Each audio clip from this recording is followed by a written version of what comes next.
But I want to have this conversation because a lot of people are talking about Black American pride, Black American FBA, Sulan, all of that. All of this stuff is all the same thing. That we're talking about our pride. And what I'm starting to see a lot of people, because a lot of people are just really starting to catch on to the song. I mean, the term Sulan. Now, if you've been on TikTok for a while, you've heard this term. Okay. If you, especially if you've been involved in the conversations around black people, black empowerment, boo up the bam, you've heard the term Sulong before. So this isn't new to you. Now, to some people, they thought the term Sulon meant soul African American. It's not what that's not what the term means. So, the term actually, it's a word that actually means indigenous American. Okay. So a lot of people are upset. They're all like, oh, that's that pretendian stuff. Oh, here you go with that. So a lot of people are upset with that. A lot of people are upset also because they all like, well, am I Sulan if I was born here? And a lot of people are feeling excluded from the group. So this is interesting. This is interesting because a few months ago, y'all was talking about how we didn't have culture. Y'all been saying that we didn't have culture for years and that we don't know where we come from and we don't really have a nation and we don't really have a flag and none of this stuff we doing is real. Y'all was saying that for a very long time. And now that we got the motion and it's popularized, as everybody understands that, it's popularized and people love it. Now all of a sudden everybody wants to be one of us. And I'm starting to see there are individuals, and we're going to have this live a little bit later, but I want to have a really, really good one. Okay. This is just a follow-up because we were requested to do a follow-up. But people are trying to pit FBA, Foundational Black American, against Sulan, as if FBA and Sulan are two different things. And I'm letting you know all of these things are identifiers of one lineage. Now, whatever term you prefer, that's just based off of the term that you prefer. Maybe you heard one term before the other term or whatever the case may be, but it's all the same thing. It is all the same thing. So they're trying to pit FBA against it because they're trying to make it seem like FBA is an organization and it's like some right-leaning political organization, and we know it's not. FBA is not an organization. FBA is not right-leaning or nor left-leaning. FBA has no political leaning because it's just a lineage. There are people within the lineage who have political leanings, whether that's right or left, liberal, Republican. But FBA in and of itself is just Black American, but just foundational, just to emphasize who we are as Black Americans. That's all that is. That's all that is.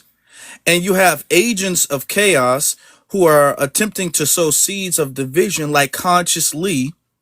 We've been talking about him for the last couple of days because he's doing a switch up. And I want to do a live specifically discussing Conscious Lee tomorrow. Okay, that's what I really want to do. Really getting into that. And I want the whole family to have a conversation about that. We really got to go in on that because let's be honest, this dude is not working in the best interest of the community. He's not. He's a grifter.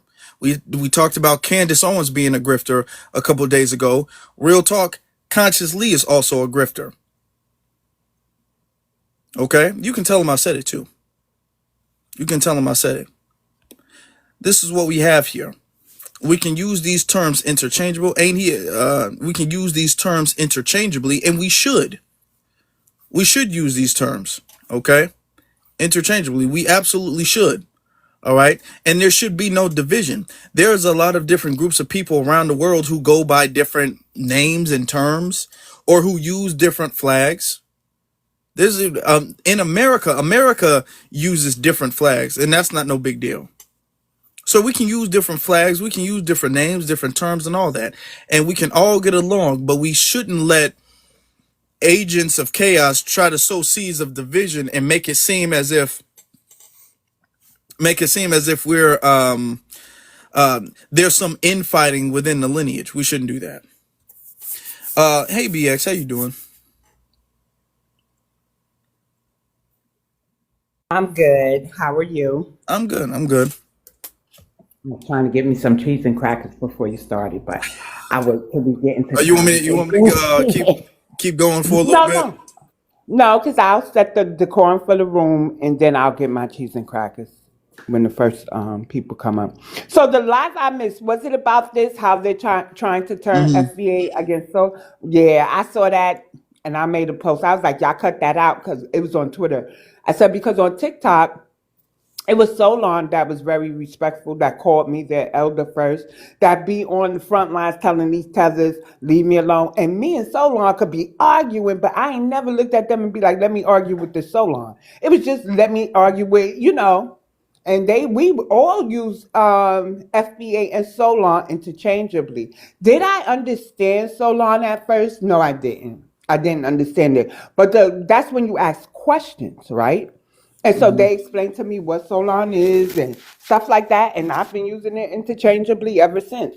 So maybe when we see our youth coming out with new terms that could be an ethnonym, let's ask questions first before the hip hop artists or the other artists get a hold of it, and then we're here having to prove that we're still the same people. Because this is ridiculous. When I saw that Afro, I was like, don't do that. Because on TikTok, we have a different relationship with Solon.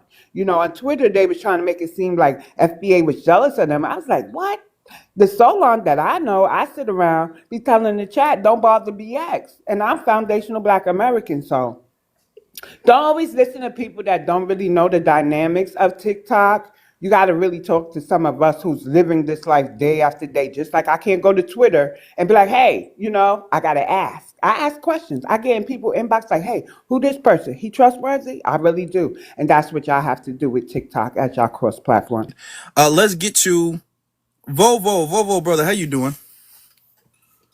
All right, how you doing, brother? I'm good, bro. I'm good. Oh man, I'm chilling, man. Yeah, my thing with the whole Solon thing that I just started hearing this a couple months ago. I don't really know anything about it, to be honest with you. I'd rather just stick to FBA, but that's me personally. That's me personally. You know what I Hmm. mean? I am in full agreements with FBA, with what it stand for. With it, that's me. That's the perfect term to describe me, my mama, my daddy, my sister, my daughter, my aunties, my uncles, everything. It That's the describes us all, but Hold have you on, hold heard on. the Let him go message? ahead. Let him go ahead. Come on now. Go ahead. We're gonna get to you, but don't. We go in order. We're gonna let you go, and then so everybody gets a fair chance to speak. But Vovo gets to go ahead. appreciate you, brother. Yeah, that's the perfect term to describe my lineage. Is what I'm trying to say. I'm not really sure, you know what I mean, what the Solon thing is. Um and some people say it's a term that is just another term for FBA. I'm cool with that. But I guess I'm old school. So I'm gonna stick to the old school term that I know at this point. FBA is old school. You know what I mean? So I'm gonna stick with that. Like I like to be careful because I don't know if you remember. I'm pretty sure you remember, Fro. I was the guy on Twitter that was all that Secure the Tribe stuff. I was Yeah. throwing that stuff in the trash early. Early. I was early, like, oh no, this is nothing. So you know what I mean? So I like to be real careful. I'm real skeptical. FBA is really clear, it's concise, it's proven, it can be proven, by anybody. So, I like to just stick to what I know. I'm very old school. But if they saying that Solon and the FBA is the same thing, I would have to do some more research. And if it is the same thing, then yeah. But I'm a FBA guy. Appreciate you. Let me speak, brother. Appreciate you, brother. Appreciate you.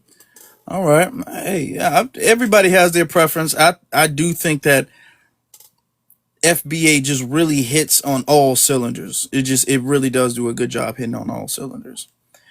For me, but I like Solon. I do. I like Solon. I think Solon is cool. Let's get to Midnight. Hey, what's up? Good morning. How you doing? I'm good. How you doing? Good, good.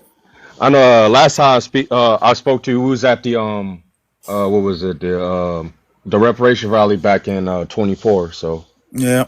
I was How you been? How what you was it? been since then? Shit, I'm chilling. I'm just I'm out to country around. That's why I said good morning. So Okay. yes, I am one of the creators of Solon. I mean, I've been was it 2020? You probably see me on Twitter as Solon. Call myself that several times or whatnot. So I'm just for me, hey, I'm just chilling. Can So I can mean, since you're one of the creators of the term, can you, for the sake of the audience, can you explain what the term means? what the term means? I mean, was it BX? And you already explained it. It's basically the same thing. It's just another ethnonym How are for you? our ethnic group in our lineage. But I mean, what it really stand for is started out as Soul American, and then we just expanded into Soul Toxinous American. So obviously, a toxinous means from the soil. If you look up a toxinism, um, it also explains that it means aboriginal to the land and whatnot. So we don't really pretty much if you go onto the Solon website defined by its creators, I mean we pretty much hit all cylinders similar to foundational Black American, and I always identify as foundational Black American. Again, as I just stated, I'll be going to the foundational Black American events. Not only I Yeah. go there, I also help out as well. Hmm. I try to. Um, and what was it? Wells. So yeah, essentially, we're getting hit by all cylinders. I'm not really tripping on it. I'm really, for me, I only focus on pretty much economic and solutionary based conversations. What I usually have, but I think a point of contention is I hear all the either the Pan African talk or I hear the people. The slur that I also hear is the pretendian. Um, it's neither of those. It's neither in the spectrum of being fully indigenous. And I do agree with us being having being indigenous to the United States. Um, Okay. but I stand more of saying, hey, I'm a Toxinist, I'm Aboriginal, whatever. I have that in my lineage. So I mean, if people say that, they gotta speak on their own lineage. Um, and then African stuff. Obviously, we're admixed. We most of our genetics are African, but we're not African. We're foreigners to Africa. We are native to the United States. So just like what Tariq says. Okay. Sorry, that was a roundabout way of like answering This the question. So could I ask him this? One moment, no, Big. I'm not gonna. Yeah. Oh, you got I'm not gonna answer answer questions question. for Bobo, One but moment, I'll Leo. answer I your got question, it. BX. I got it. I was just gonna let Afro What Elite know mama? that I had Let me interviewed answer you. One Bobo moment, question. Bobo. Don't crash out. Hold on. Don't crash What out, my please. question? I wonder what I Hold on. did. Okay. Hold on. Oh, Yeah, So because he's we not want here to everybody to get a answer chance to speak. questions. So He's not here to answer questions. He saw me, he saw Afro Lee, he saw Solar on the prompt and decided to come up and just make a brief statement. I did a full length interview with Midnight on Sunday, and it's on my YouTube page. You can click the link in my bio and go find it. It's going to say interview with co-creator of Solon. Okay. Okay. mhm. So he's the one that I did the interview with Sunday, Afro Lee, and everything that he feels and says is right there on the page. Okay. can I That ask what specifically about Volvo though? What did I do? I don't. I'm it's missing. not you, I don't think. Bobo, but It's listen, not you. if he has to answer your question, then Afro might have the Afro, the woman right there under me, then Robert, then Tanachi. Like he just came to make a brief statement that FBA and Solon have no beef with each other. It means the same thing. That's all he wanted to say. Yep. Yep. So it's nothing Yeah. personal. Nobody got no issues with nobody in the room. But So yeah, I'll actually answer some questions for like 5 minutes because it's like 7:49. So I'm gonna start with my day in just a little bit. Try to he go gym. I wasn't trying to answer questions, but yeah, I'll answer some if anybody have any. I'll stay up here for like five, Okay. 10 minutes. Well, he left off. So he might come back and ask that question. But until then, let's get to Robert, and then we'll get to Afro Afro Wellness. Um, Good evening, everybody. I'm an Aboriginal of America, and I don't really like to use the term black, because I kind of look at it like in a legal sense of what it is. It means like stateless. Um, I feel like like us here in the Americas, I feel like we should really feel good about ourselves because of who we are, and I know a lot of people um, due to us unfortunately being in the compulsory education school system, they've tried to connect our melanin to Africa through way of slavery, when in reality that's not how that happened. And and they want people to think that our whole existence started with slavery, and it just didn't, and it did not start in Africa either. It started here in the Americas. And I think with the great rich history that we have here on the whole, I mean, throughout the whole planet, but here in the Americas, the history that we have, we should really be catapulting off of it. And I don't think that, I know we have like terms like FBA. I understand. I agree with it. I understand what it means, what it stands for. It's definitely drawing a line in the sand, which is powerful. But I would say, as long as we're calling ourselves black, we are continually detached from our God-given birthright, from our inheritance, which is the Americas. It's not Africa. And as long as we are calling ourselves black, they can also pin us to the whole Caucasian created story that we came from Africa on slave boats, and then from there everybody else can look at us as if we're supposed to bow down, as if like we're not the original African. But in reality, we are the original people that actually helped civilize Africa with our inventions and with our foods. I'm pretty sure everybody here knows that out of 640 foods in Africa, 600 of them come from America, Bro, right? what are you talking Hold about, on, bro? hold on. Let him go. Let him land, Yeah. because then we got to move on to the next speaker. Okay, well that's I would just like to say, hey, I understand the FBA. I understand Can the you actual can terminology. you do me just one favor? Can you just stay on for a little bit? Because I want to be fair. Let some other people go ahead, Yeah, and then I sure. want to Never have thought of it out, brother. a respectful dialogue with you Yes, about that, sir. because I'm with that. there's been a couple conversations, a couple lives on Twitter about what you just said. So I just want you to respectfully stay on, and we can have a dialogue in a little Sure bit. thing, brother. All right. Let's get you Afro Wellness. Okay, hey y'all. So my name's Aisha. I am Black American. I live in Chicago. Shout out Born to and raised Chicago. in Yep. Chicago. My family is from the South originally. I am not a. I'm not. I don't know. I consider myself a person of African descent. I don't really know where this sort of ideology came from. And I think it's really interesting because listening to all the people talk, like most of us on here are talking in Black American vernacular English, which any linguist can tell you is full of Africanisms because most of us came from Africa. Now, listen, I have friends who are Black and Indigenous. I have friends who are quite literally Black and, you know, this tribe like Powhatan or Cherokee or whatever. And all of those people, though, they know the tribe that they're from. They have a cultural lineage connecting them to said tribe. Most of the people who I see claiming that all of us here are indigenous don't have those claims. They don't have those ties. I feel like a lot of it is grasping at straws.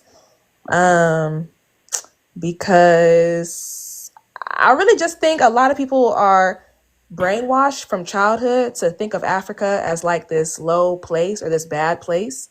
they think of Africa as like dirty or underdeveloped, but and so I understand why people want to separate themselves from what could be their roots, you know.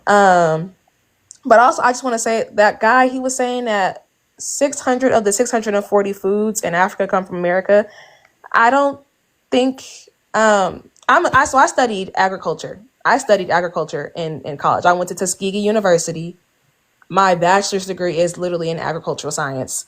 That's just flat out wrong. I'm sorry, dude. Like, I don't know who told you that. I don't know what video you watched that on, but that's simply not true. In fact, if you look at most of like our foods here in America, like Black American foods, like greens, specifically like collard greens, succotash, you know, red beans and rice, black eyed peas and okra. These are all foods that we brought with us from Africa because they're indigenous foods to Africa. And also a lot of times people I also find who be like submitting this Solon stuff, because when I first heard Solon, I was like, oh, this is cool. Like, I love the idea of us having a name for our ethnicity that's not tied to America, because as a construct, the United States of America is a global empire hell bent on destroying all people of color. And also because Black, like you said, is a word that they gave to us. So I thought, oh, Solon is cool. But also someone told me that Solon meant Soul African American. So it's very interesting that It Midnight does. Foods It would does say not. this. We have the creator I right know, right I here. know. I'm hearing now. So it's interesting now that this person who's claiming to be the creator, who also is faceless and doesn't have like a real profile, Yeah. it's just like a AI generated Oh, image. Hold on. Um, Okay, let's not throw shade Hold now. on, Hold on. hold see, I'm gonna on, let you because you're land. faceless too, yeah, right? yeah, And I'm we, gonna you let have you. a I'm gonna picture. let her he's land. not, Hold he's on. Continue not to land. faceless. Everybody. Continue to Everybody. land, Hold because on. we Don't come off know your them. mic yet. Not yet. Not yet. Not yet. I'm gonna let you land, and then you I can see want to my say something. face. I'm gonna let you land, and then I want And to you say look something. mighty Okay. African. You Go look, ahead. Go ahead, and you can land your plane. you So can y'all ain't close never the seen a camera dark skinned now. African American? You look like you from the Whitehead tribe. Hey, But go stop. on. Stop. Everybody, don't do that. I'm Don't do just that. turning off her Let me camera. let me say something. This is about to be an interesting live. I can already tell that right now. We already got the crew in here. We got BX Foundation Halo in here. Oh, it's about to be good. The crew in here now. Okay. Let me Yeah. say this. As far as my stance, I'm gonna give my stance on the situation as being foundational Black Americans, Sulan, Freeman, all that stuff. I believe, based off of the research we have, based off of the facts we have. Okay, see, none of them are faceless. I've actually seen him and met him in person. Okay. Oh my God, Igbo brother. You look so Igbo, it don't make no sense. Okay, stop.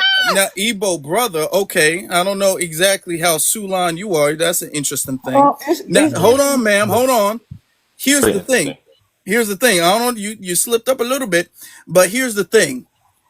Nobody is saying, or at least my stance, is that there is absolutely zero ties and zero connection to Africa. I don't think most people, I'm not going to say anybody, I don't think most people make that argument. That goes into kind of like the slave trade never really happened argument. I don't argue that. Okay. I think there's evidence, there's documented evidence that the slave trade did happen and there were enslaved Africans that were bought here. Okay.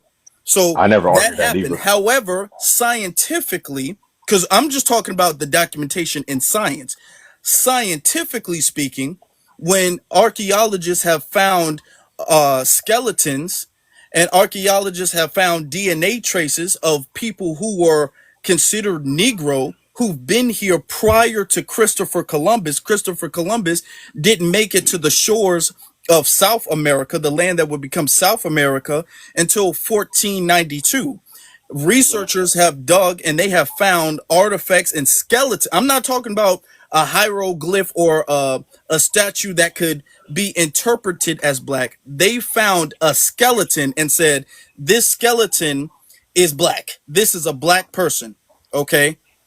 Now I can't make up what the skeleton looks like. You can say what a statue looks like. We ain't talking about no Olmec statue. We talking about a real skeleton, multiple skeletons that were here prior to Columbus.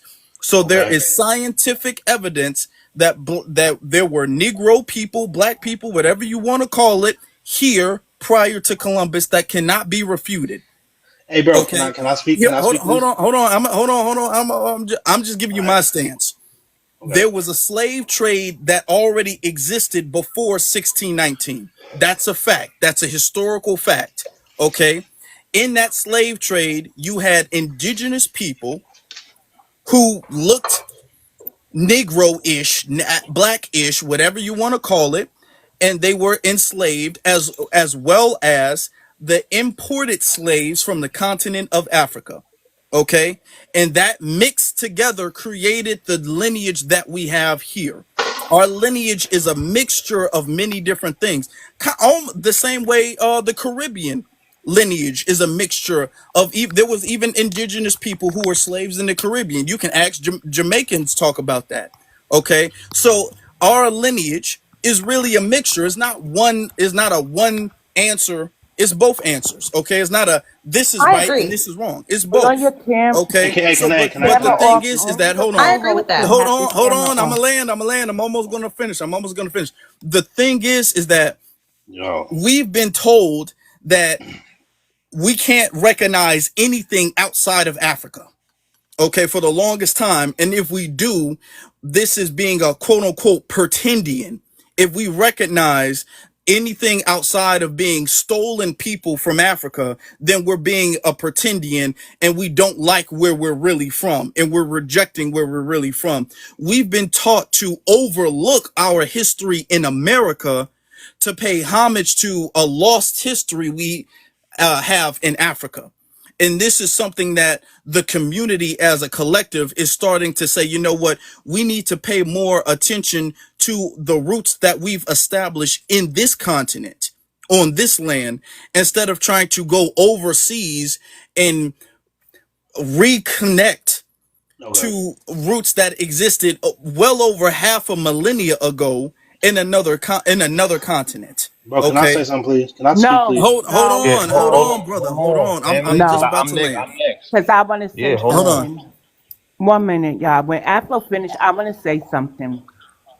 Afro, can I say it now? Go ahead. Go ahead. Because we got a lot of people. Okay. This. Yeah, I'm sorry. I'm sorry. But there are people who join panels because they see me on them. When Vovo was up here, I believe Afro was up here, and Midnight did not want to answer questions. I did not want him to answer questions. Please notice, Afro Wellness, that we did not come off our mics to address you until you got a bit disrespectful.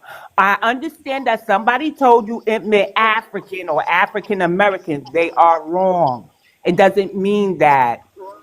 So for future reference, if somebody's on this panel and we say they're the creator, they're credible. Afro Elite and Midnight had did events, reparations events together. They know each other.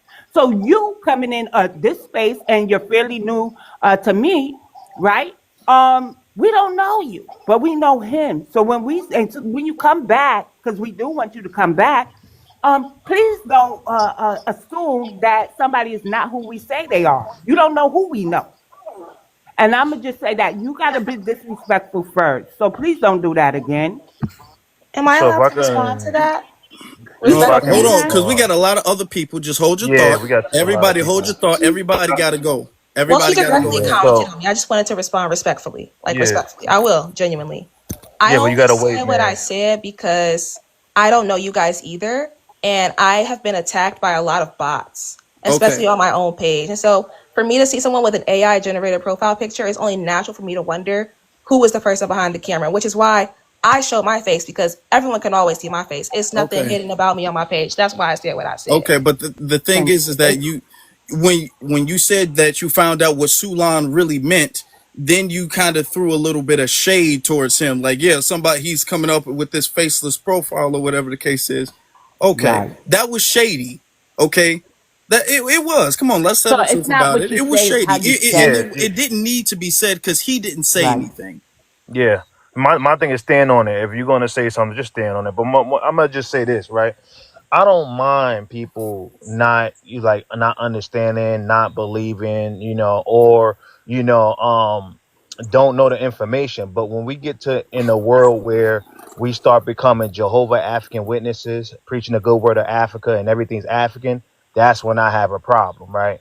I think when it comes down to it, people need to start reading more, right? Because this is one of the books that talks about 600 out of 600, 640 is indigenous to America. And it takes nothing but a fraction of a brain in a Google search to see that 60 to 80% of all the indigenous crops come from the Americas, right? So I don't understand what people don't understand, right? And so when it comes down Who to it, wrote that doctrine? Who wrote that doctrine? when it comes down, hold on, sir, because I'm talking. You can find out all questions. You can ask all questions when I'm done. So when it comes down to it, I think when when we ask disingenuous questions like, well, do you have connection to your tribe, this, that, and third? Usually, people that ask that question don't have a connection to an African tribe.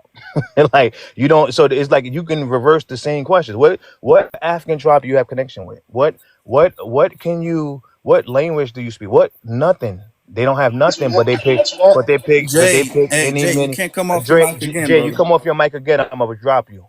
So again, what they do is any, mini, money, mo, and then they pick whatever tribe and say I'm that, right? And this is what goes on. And then somebody, I think she said he's Igbo. There's Yoruba right now fighting with Igbo and saying they're not even indigenous to Nigeria. They're saying they come from Papua New Guinea. So again, it's a lot of silly things. If you want to be here to have a real conversation, let's have a real conversation.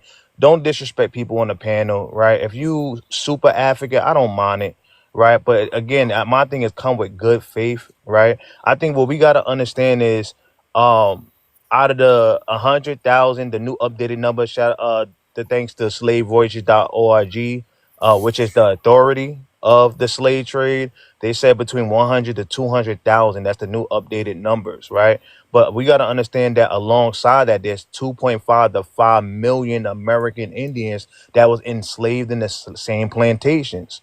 So we're not going to act like it's such a like weird thing. Why would it's 45 million of us? Why would that means it was 8 million grandmothers? Why would 8 million grandmothers come together to corroborate the story to a lot of some Africans or a lot of people in 2025? It doesn't make no sense all throughout the 50 states.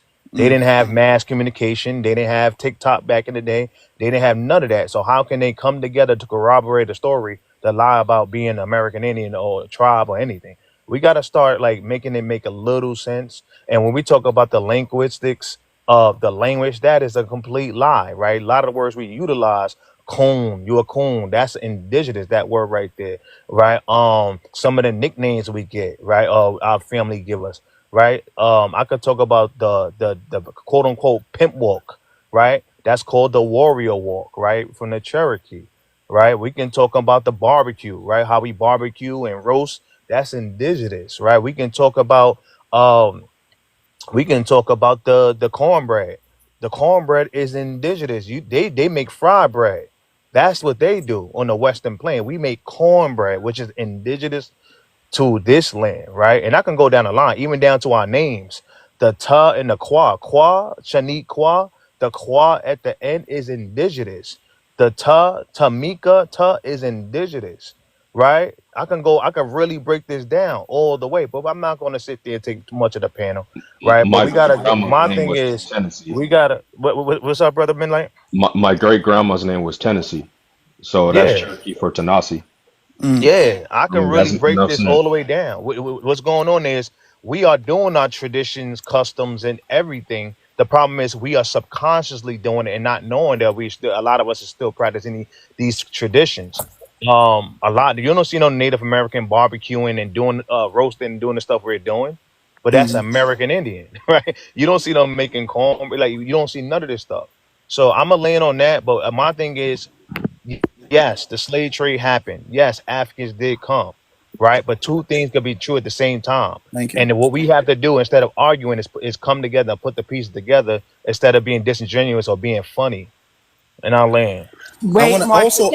I want to also add before you Wait, Bro, continue. Afro. can I Hold speak? One on, Can I Jay. speak moment. or I'm want gonna me to let you talk? speak right after this, All Jay. right, thank you, bro. Oh, Afro, okay. please tell them that is it Henry Louis Gates came out and the numbers are considerably lower in the United States of America, the amount that of Africans that were imported here, Yeah, right? most of the Yeah. slave trade, almost pretty much all of the slave trade to be honest with you. And this is historical facts. It's not even something that's refuted. Pretty much all of the slave trade was towards South America. Okay, Right. that's So we're not Brazil and all the African. Caribbean The and all of way, that stuff. yeah. We only got really a fraction of that. Only It's the 5%. huh? One moment. 5%. Yeah, that's a fraction. That's That's not less. 95% of the whole, and that's even argued. But even if it's 5%, that's Yeah. 95% of the entire slave trade went to South America. You know, so let's be honest. And I also want to add this because I want to get to Robert's comment as well too before we get too far along. The whole black is dead thing, I disagree with that. I disagree that we need to stop calling ourselves black, because I hear what you're saying. I do. But the thing is that we've been classified as many different things before we were black, after we were black, all of that stuff. Our treatment under this system remains the same. I've seen many people who claim to be Moors or sovereign citizens. They get pulled over and they get drug out the car and tased by the police like they any old Negro. Mm-hmm. You know, so all of this, if we got to stop treating it like there's some type of code word to get out of oppression. So I'm not making you call yourself black, but the thing is that I don't like when people make the argument that if we stop calling ourselves black, that's the key word, or that's the key to our success. And we can even recognize indigenous history and say black, because we are black. We are black, so that's my stance on that. I don't want to get too far ahead and then forget that I was going to address that, You because there's a copper lot of other colored, people brother. want You to speak. copper colored. You're not black. If you take a black crayon Brother, and put it to okay, well, if that's the case, Crash out, nobody, stop, Robert. hold on. If that's the case, nobody is black. And if you say I'm copper colored, every single person from my lineage doesn't have my skin tone. Thank you. So the word. so Hey, so So if my no, if my no, sister not if to, my the, sister not you're to my not agree. black, biological brother. sister, You're not who is black. One. brother, Okay. if my Robert, cut it out. stop it everybody. if You're not a if box one of of if crayons walking dude around, Robert, brother. dude Robert, every my name. Robert, cut it out. If one of my biological sisters, who is dark skinned, Oh, same nigga, man. parents, if she's not the same skin tone, if you want to say this is like some copper colored skin, then how are you going to say that a skin tone that's 5-6 shades lighter? Jay, I was just going to get to you. Your ass is too impatient. Yeah, Okay. nah, I dropped him. We ain't gonna play that interrupting every 5 seconds, brother. If you want to back up, I'll bring up. But he keep interrupting Hey, you and being disrespectful. Yeah, so hey, so that's after what you're done, I'm gonna let you. Cassidy. Address Yeah. what I have to say though, but I want to get to other people because it's late and Yeah. a lot of people want to say what they got to say. Okay, Can I so get? Can I say this two seconds to that was Robert? my Wait, stance wait, on that wait, because before I Midnight forget wants what to you had go. said. All right. Midnight wants to speak. Yeah, my apologies, and thank you very much for letting me speak, Afro and BX. So what I've seen with some of the young ladies' comments, it's what we usually see is denial of pretty much our self-determination and sovereignty. So I'm not talking about sovereign citizen. I'm talking about like actual sovereignty, like respecting pretty much our culture and our way of life. She says she's of African descent. I mean that's fine. I say Alki Bulan. I mean that's the supposed to be the original name for that place because the name of the continent itself comes from colonial. So if you want to stand on that, I think you should call it what it was originally supposed to be called. Same thing with I guess the name is Solon. It's pretty much non-colonial, and the only thing that we have is just America because we are America. There's no other place we can go based on the teachings. When I went to university, when I went to UC Berkeley, from teachings of Professor Clarence C. Walker. He made a book called "We Can't Go Home." It was a argument against Afrocentrism, and he laid out these facts. Like we are Native American. Even Muhammad Ali say like we can't go anywhere but to stay here. So I mean we're American rooted. We are pretty much the American descendants. Our ethnogenesis was here. But here's the reality: we have different origins from different places, just like you said, Afro Elite. Even from the cultures we have, there are some retentions. Like if you look up root work, American root work, I have a book called the Hoodoo Bible. It literally states verbatim that a lot of the retentions that we have from, since it's Hoodoo History or Root Work, American Root Work History Month, a lot of retentions we did have came from the American Aborigines. That Yeah. word sounds familiar, right? Wait, Malcolm did X you also get said that we were from Aborigines Kima as well. Campbell? Did you So get that book from Kima Campbell? Timu Campbell, No, I'm sorry. I'm eating crackers. From the Conjured Sister, the Hoodoo Bible. What's the author's name? I forgot. I have to look it up. I have it. It's in my car, so I had to go all the way No, in there go because do I it was today reading. because I for want to get off. But you could message me and be like, "Hey, BX, the author's name is," because I think I know what you're talking about, but I'm not sure. Wow. All right, Now, thank you, now, Nina. Yes, ma'am. Jay, you Thanks for definitely letting me wanted speak. to. Thank you, brother. Appreciate you. Okay, that's my good brother over there. Okay, helped out with the rally. You solid brother. Jay, you wanted to say something. Yes, Very. sir. Hey, peace and love, everybody. What's it called? My name is UJ Smith. I'm African American and Liberian. So yeah, so I just heard a little bit about what we were talking about. So many different things. I just have a few issues. When my brothers, um, here in America, my African American brothers only identify with being strictly African American or try to identify with different marginalized people who were enslaved as well, and we do, whether that be Brazilian folk or whether that be Jamaican folk or Caribbean folk, but we don't go back to Africa. You know what I'm saying? I think it's disrespectful to Africa at that. You know what I'm saying? Where we look at brothers like Marcus Garvey, who we will try to identify with, but they know home is Africa. So I'm confused how we wouldn't identify with the Let indigenous me folk. okay. Well, let me ask you this though. Yeah. Just for that logic, let's say just for that logic, Yep. why can we not have multiple homes? Why can't we have a home in the nation that we built? And that's the thing with it. And for the sake of for going forward, if you could use the term Black American instead of African American, now I would appreciate that. But I'm why African is it? American, so I would Let me say just African ask you this American. question, and I want you to think about it because I want to hear your response. Right. Why is it that we can build an entire country, an Yep. entire nation? I want us to understand America was not a pre existing country that we came to. America was something that had to be built from the ground up. Okay, let's be very honest. America was not a pre existing country. We literally built America from the ground up. Why is it such a thing where we can't claim where we built? We have to claim someplace we were another continent. We were from millennia ago, over half a millennia ago. You know, nobody else in the world, you would not tell a Japanese person that they can't claim Japan. They got to go back and find their ancestry and claim China. Now, if you understand about Japanese and Chinese history, most of the people, a lot of the people, not all, but a lot of the people who are Japanese there was a mass migration to the land of Japan from China. Okay. And then those people who came from China and went to Japan, they cultivated the land and they built a society that we know today as Japan.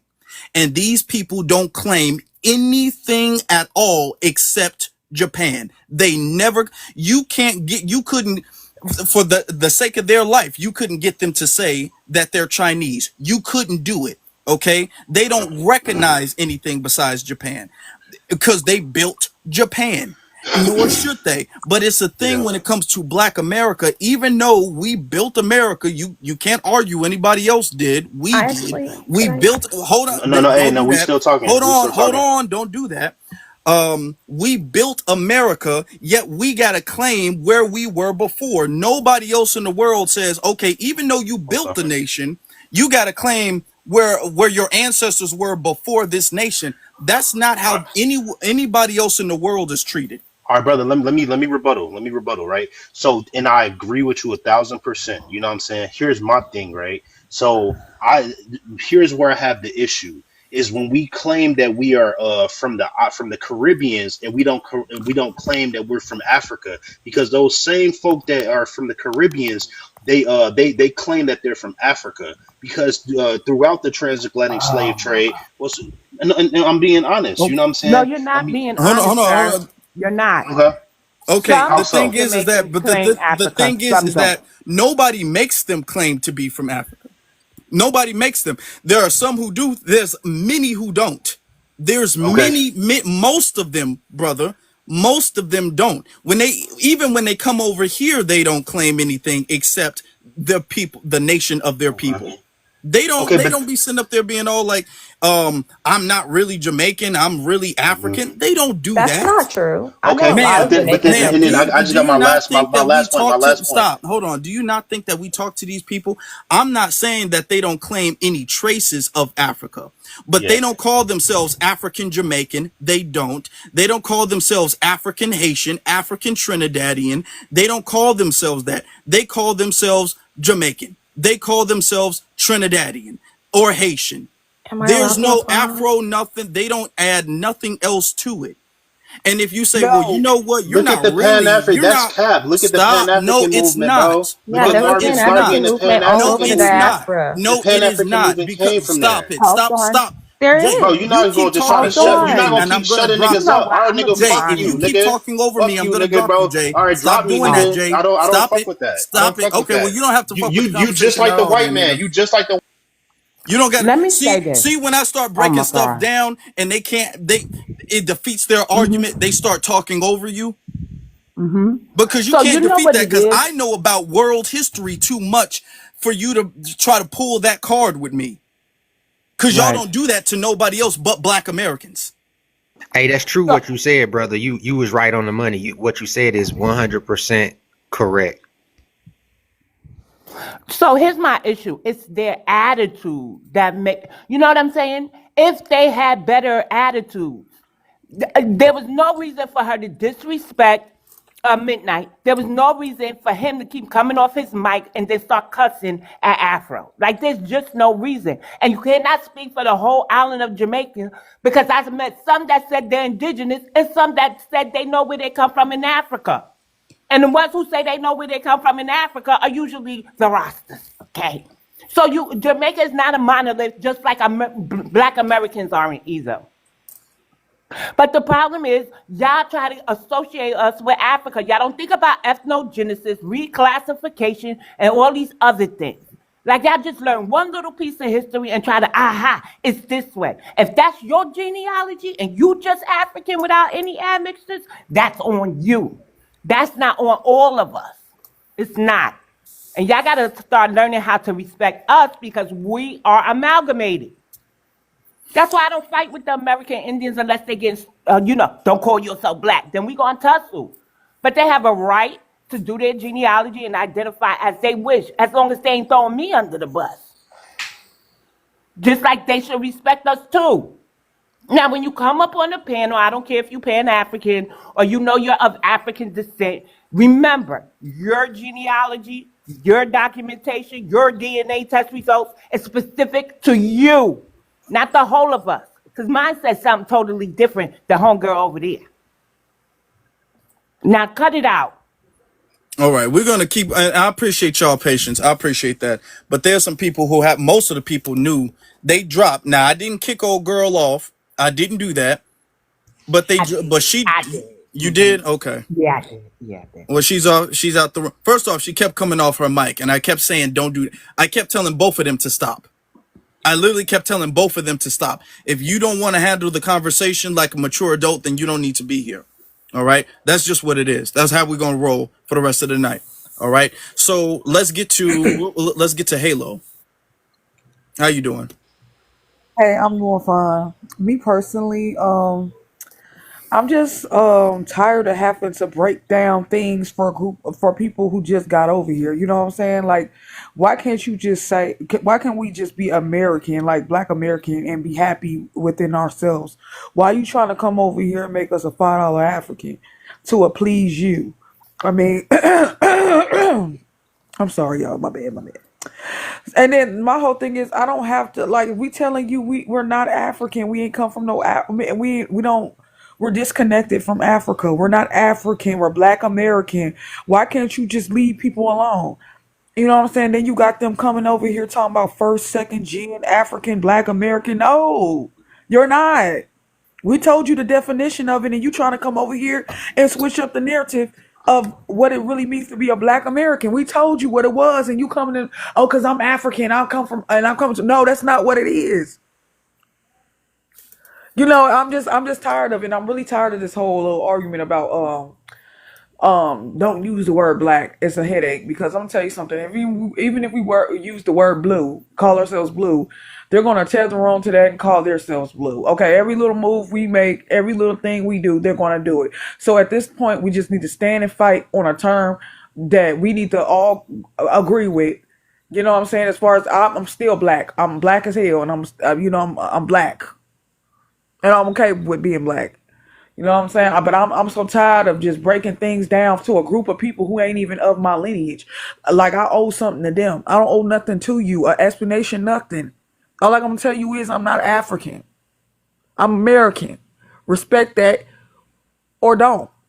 Just don't come to me trying to come into my face, call me African. I mean, I honestly want to know: do you go into people's face like in person and tell them they African? Because I just imagine how that conversation will go. You sit on panels and you call people African, but you'll never go out there in the real world and call nobody African in their face.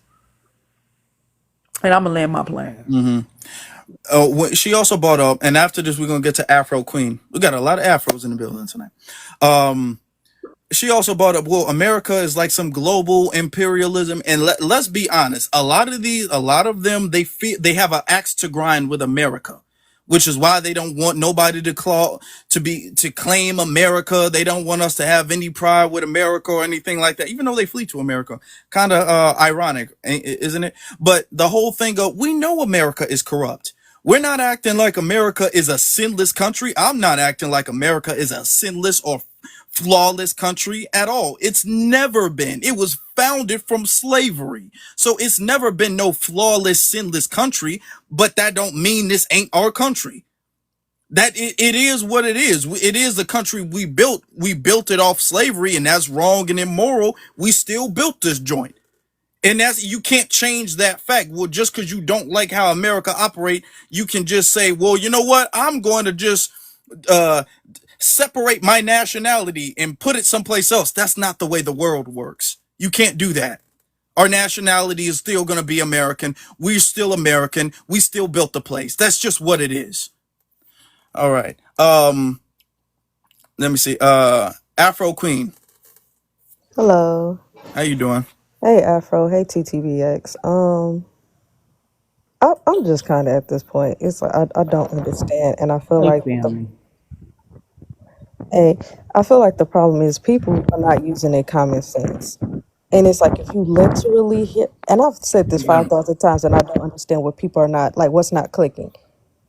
If you look at the story of the slave trade, they literally had these people at the bottom of the boat defecating on themselves, not feeding them, not taking care of them, and the majority of them unalive. So you mean to tell me they just came here and absorbed all of us? That is not true. There were already black people here. Does it make sense to go all the way to Africa to get millions and billions of people and bring them over here? No, it was already black people here. Like if you literally go through documents, they already tell you that it was indigenous, black indigenous slaves. So I don't understand like what's not clicking. And I'm tired of these people coming here telling us who we are. I did my genealogy. I don't have African. I'm doing You going got to my mute mama's your mic as you're coming up. go on my mama's side, they Creole. My daddy's side, they Blackfoot Indian. There is no recent African of in the past 200-300 years. There's not. So I'm gonna just land my plane on that. All right. All right then. Okay, well, that gets it to the people who've been waiting for a minute. Let's get to, let me see, Mary. Mary, you've been waiting for a little bit. How y'all doing? I'm good. How you doing? Pretty good. So I just wanted to comment with the African lady that came up here earlier. Um, I really have been like listening to like well, I'm proud to be black, right? I like that word. I've always been proud to be a black person. And I think some people sound crazy when they start coming with the black is death and all of that foolishness, right? And when it comes to FBA, when they want to like disassociate themselves, it's like it says clearly that that includes indigenous people, it includes people who have African descent, like all of those things. So why do you feel that way? But I've been listening to these lives this past few days, and I am really understanding better that that is how they are attaching themselves to us. Like every African feels that they can attach themselves to us because we are black. We're saying we know we are black, meaning the original black people, the people who are classified as black. That is how they are attaching themselves to us because we're saying we're black. Like that is their actual tool. Like clearly we know that some of us have African descent, and we were looking for a way to separate ourselves from Africa, and they are literally using the black to continue to attach themselves to us. So it's like I know we want that name, but I'm not saying it's like those other people that's saying we need to not be. I'm not saying that. I'm just saying we really need to consider that because I think I brought this up on one of your lives a while back where I was saying you. I was on the live and I was in. This is back when we was in the African lives. I don't go to their lives. And they were talking about they were literally equating African to black, and I'm like, when did this start? Like, I mean, literally saying as if you can't be black if you're not African, and I'm like, that sounds crazy. And we don't want to give up our history that is literally tied to the word black, but we also need to consider in the future that that is the only reason why they keep coming in our lives. They keep feeling entitled, they keep feeling attached because they think that black is African. Moment. Can I I tell you land. that they're calling themselves the new Americans? Can I tell you that black is not synonymous with with Africa? Because you know you smart, Mary, so I know you understand reclassification. But I also got to tell you that we have activists rallying at the OMB. We also have elders who are fighting to get Negro black, right? Negro Mhm. and black are on some of our birth certificates. We don't want to remove those. African American is not on any birth certificate I have seen. That can go. I agree with you there, Mary. That can go. But black, we're going to just stand on foundational black Americans. But no matter what we decide to call ourselves, they're going to try to align with it. They have Office of New Americans in New York. And if it's in New York, it got to be somewhere else. So no matter what we do, Mary, these people don't want to go home. These people want to disassociate from Africa. And they want the accolades that they did not gain. They want what we built by saying they are us or identifying as us. That's on them. So no matter what we identify as, and I'm laying here, they are going to try to tether on the best way they can. They are. Yeah. All You're right. right. It's just annoying. It's very annoying. I'm just so I tired get of dealing you. with that. It's very annoying. And thank you, Wani, for gifting. Thank you, everybody, for gifting. Please tap the screen, y'all. Click the Tap, orange tap, tap, heart tap, if tap, you tap, haven't tap the already. screen.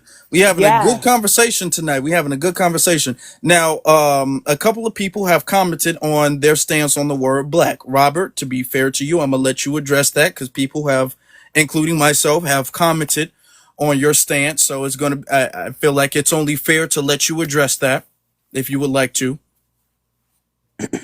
Yes, I definitely would. I mean, when we, the only reason, I'm just coming from the position of a legal stance, right? And we have to look at those type of things out here because, contract makes the law. And so when you start looking at terms like black and legal lease, it's a term that has been used not just only for us as Aboriginal Americans, but if we look at antiquity, it was also used for slaves. It was used for no matter where they came from, no matter if they was a Caucasian, no matter if they came from, say, the Mediterranean. It was a term that was used to categorize people who was downtrodden or who was forced into a downtrodden position. Where here in the Americas, it's used as a means of to get jurisdiction over you, or to say that you can't have your rights because you don't have rights or even privileges because you're stateless because you're black. And I would challenge anybody to look in the Black Laws Dictionary, which is what is used in court, and look up the term black. Come back, tell me what you find. I've heard that argument. I'm gonna say this. I've heard that argument.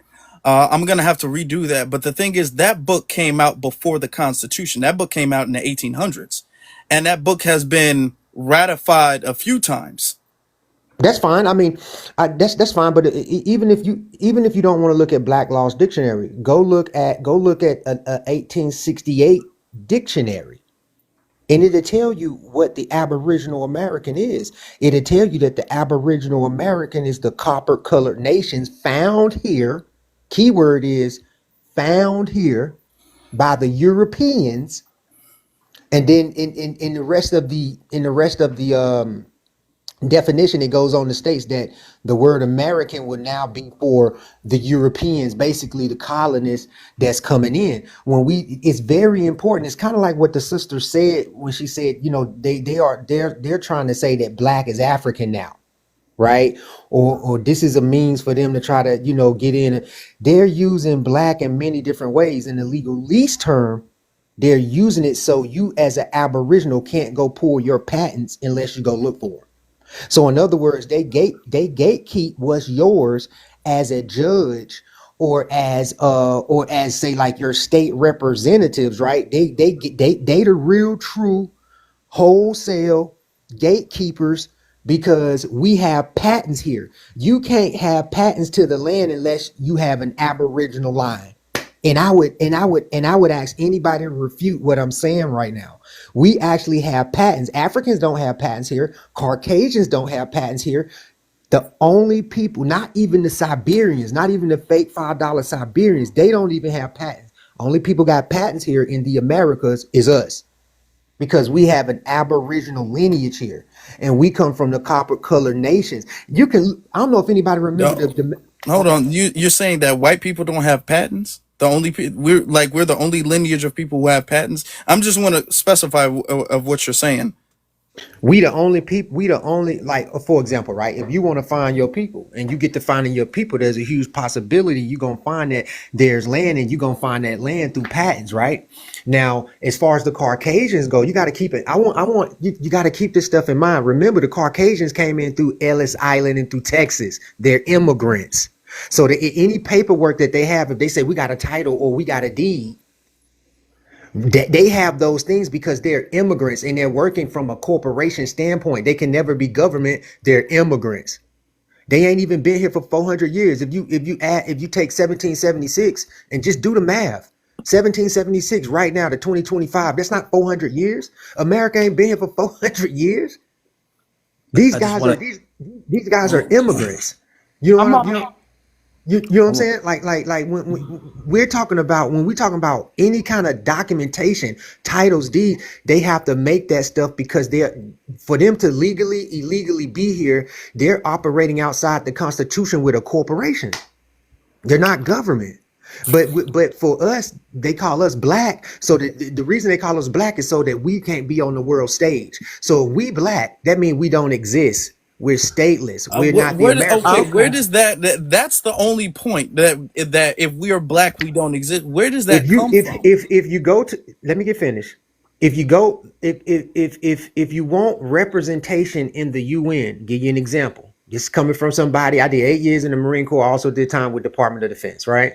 If you want representation in the UN, you have to be under a nation. That's why they call it the United Nations. Okay. Nations, key word.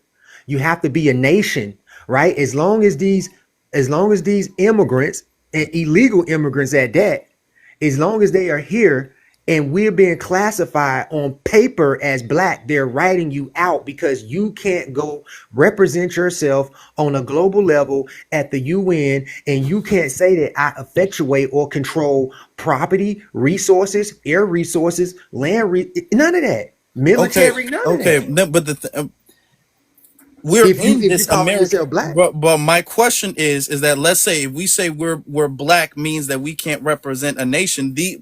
with the same logic, though, they say they're white and they can represent a nation. The term white, brother, the term white ain't got nothing to do with nobody's skin color.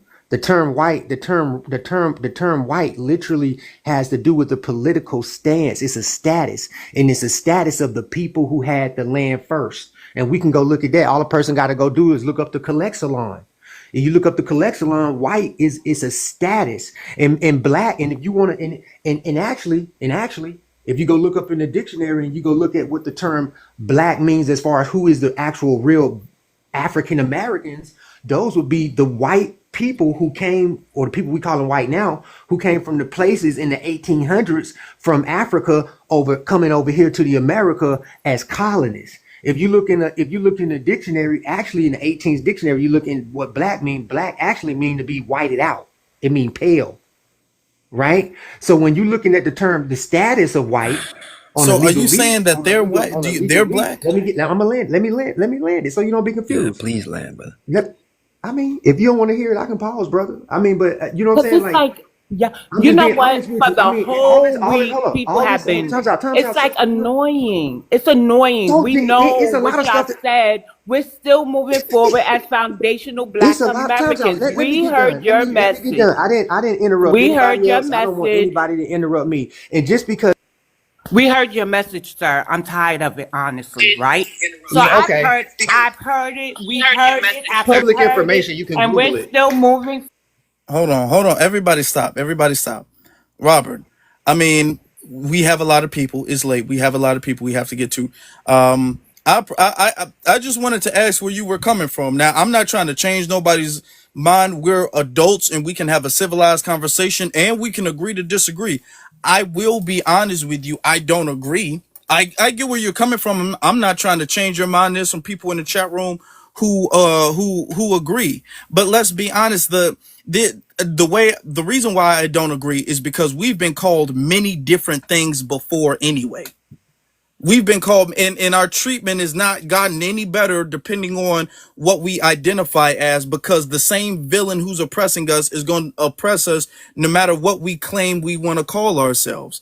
So that's kind of my stance on it. These are people who break every treaty. They break every treaty with everybody. They break every rule, every law.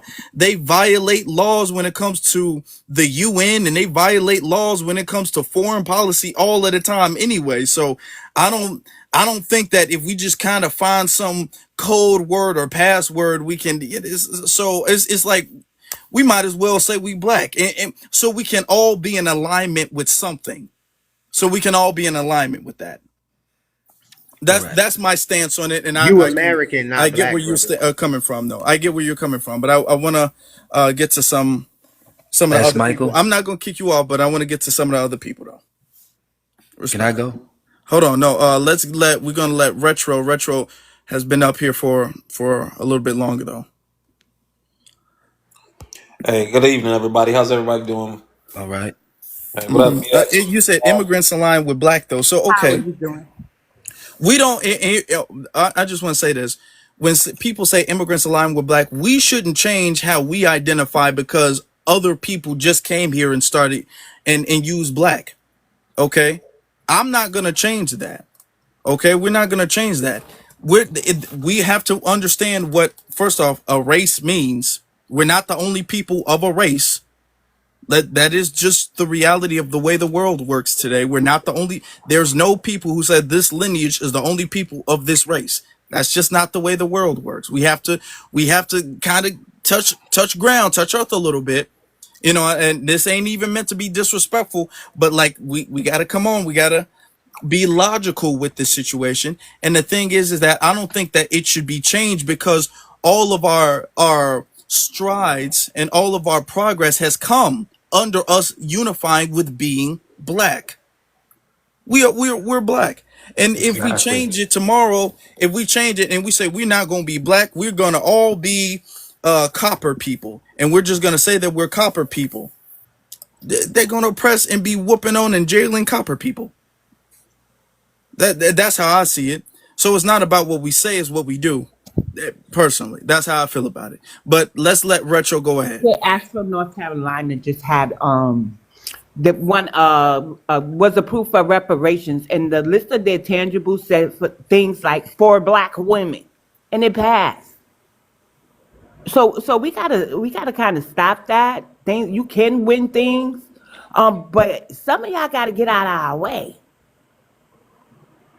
Like, does that make sense? All this fighting and stuff. But if you want to call yourself copper colored, that's fine. That's you. But you're sitting up here, you ain't copper colored. I mean, you ain't African. You ain't black. You copper colored. Don't tell that man look in the mirror every day, sir. Who are you? Like, cut it out. That be the thing. Y'all are acting just like the Africans. It's just a weird time right It now. is. It's the fact, like I told you, Afro, a couple days ago. Like we already established years ago who we were, what we're going after.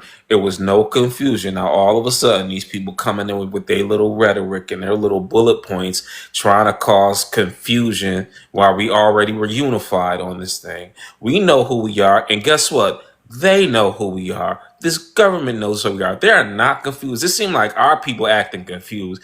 Ain't nobody, they don't, like you said, they don't care what we call us. They know at the end of the day, we're in words with the hard R to them. So I don't want to hear none of that junk about, oh, we got to be classified as this or the Black Books Dictionary law of this. Listen, I don't care about that. Now all of a sudden the Black Dictionary law all of a sudden is relevant now because we're going after what we want. I ain't hear nothing about a Black Book Dictionary all my life until I got in my 40s. I didn't hear nothing about it. Now all of a sudden they want to roll out these little policies and little weird terminologies when we already established and they already established who we are. We're not confused, but people, like I said, Afro, I'm starting to test the waters and we got to start checking temperatures with some of these folks because a lot of these folks ain't who they say they are. A lot of these people are working for these little 3-letter organizations on the low. That's why I said I've been telling cats, and even you and Tariq and a couple others been telling about this cat unconsciously. This dude been a fraud. This dude been an agent. He been on that provocateur type of crap. When that junk with the whole Democrats fell flat, now he's switching up his narrative. So I don't want to hear that. We know who we are, and most importantly, they know who we are. We coming to get our reparations. If y'all arguing about, oh no, we don't need cash payments, that's fine. Give me your check then. I'll take your check and I'll purchase some land with it. I don't. We listen. All you folks that feel like this, y'all need to exit left, get out of our way, or get rolled over. Because we ain't got time for this junk. We ain't about to go another 50 years waiting for what we supposed to got 50 years ago. So with that, I'll land. I'm rolling Appreciate out. that. Anybody want to Maybe not drop so fast we can enough, bring more people up? Anybody but say they what they surely needed to say? coming, right, You Afro? can go ahead and drop me out for. You can drop me. Okay. Yeah, I still didn't go yet, gang. Thank you, Yeah, I know. Retro. I know. Yes, I ma'am. didn't want to drop anybody who hasn't spoken yet, but It's just want to bring annoying. foundational First black it up. was the African lady over there with the other guy coming at midnight. Now it's Robert and his. I mean, it's from one extreme to the next. But y'all wasn't bothering us before. I don't know what it is everybody's going through. But if you did your genealogy and you not black, then fine. Yeah, that's this Stop thing blaming has like everybody because started you from disagree. zero That's to a. wrong. Hold on. And the Yeah, thing is hold that on, brother. we can respect everybody's belief, but it's very interesting. And nobody, I'm not making any accusations of you or what you believe. You know, I'm not trying to say that you're anything or whatever. You are who, whatever you say you believe, that's what you believe. But I'm just saying that it's interesting that these conversations are being brought back up because it seems like we've gone from 0 to 100 with the conversations of people identifying as black or not using black or we were all here, we were never here. It seems like these conversations weren't there and now it's a flood of these conversations all through the timeline. Everybody's arguing about it and it's just like what set off this spark? Because it seemed like we have already put dirt on this fire some years ago and now bam, it's a burst of flames all of a sudden. This is what a lot of people are saying, you Right. know. It's So annoying. Yeah. if I can, and I'll be quick. I got to go to the way. If you don't mind, Afro. All right. I'll be quick, I promise. I think though for the brother Robert, man, I think what you gotta understand, if you look at my name is Foundational American, right? So I understand what you mean with the whole black. I get Black Law's Dictionary. I get it means unalive. I understand what you're talking about. My thing is you can't force people, brother. You can't go around telling people like me, I mind my business, right? I know, and that's it.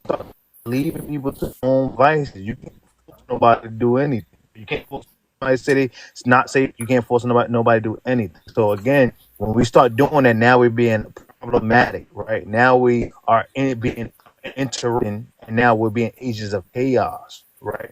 So again, my thing is we are, regardless of whether you want black or not, whether you're American Indian, whether you're Pan African, it doesn't matter what it is. If you was here 1865, you of the lineage of people that was here. And so we should have been on one accord for the agenda of the betterment of our community. That's it. All this little petty fighting is literally signs of COINTELPRO, and I broke that down earlier on live. It's literally signs of COINTELPRO, right? The distrust, the confusion, the arguing back and forth, and we got to stop that because it's beneath us. So I'll land on that. Thank you for having me. I'm gonna go back to work, but I just wanted to say that I appreciate you, Afro, and I appreciate you, BX, and the rest of the panel. Appreciate Thank you, you, brother. Marshall. Appreciate you, brother. Always. But yeah, yeah, okay. Let's now we can get to S. Michael. All right, thanks for having me. Yeah, my lineage goes back to the 1500s. Um, yeah, I guess all of this is happening because we understand that like we got recent people coming over, and they kind of like hijacking the term black, um, or like African American. So we switch it to like Black American only or like FBA, and that's cool. I don't have a problem with that. I feel like that's a good thing to do. It's not from where I stand. It's not like we separating out of hatred and nothing like that. We just making a distinction. Because we are pushing for the reparations.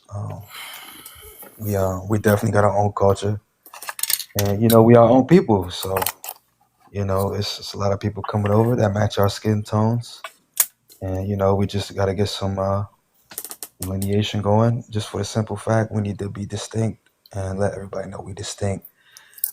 Yeah, a lot of people know we distinct anyways, but what I'm noticing amongst my age group, I'm 32. It's a lot of like first, second generation people coming over from different countries, and then now they African American, whatever. So I mean, I support us moving away from, you know, not out of hatred, but just for the simple fact, people need to know exactly who we are and what we got going, so we don't get mixed up and they don't get mixed up. So I support that. All right, yeah. Yeah. That way we move without any confusion. Okay. That's a When fact. we don't have confusion, we have empowerment. When we don't That's have a fact. confusion, we have empowerment. So yes, that's what we got to do. Thank you. Yeah. Now let's get to Cash or Chase. My bad. Chase. Yeah, you good either way, bro. Shout out Afro Elite BX Foundational, Brother Retro, Mary, the whole FBA family, Solon, American Indigenous family, American Indian. I love all of our names, y'all. I love all of our names.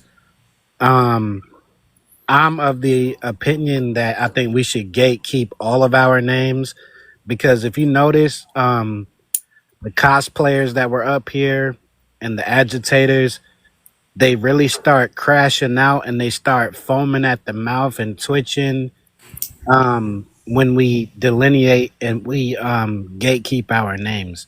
So, another thing that I find interesting is, you know, uh, I like to look at our enemies, keep our enemies close, and study our enemies, because history is a beautiful thing, right?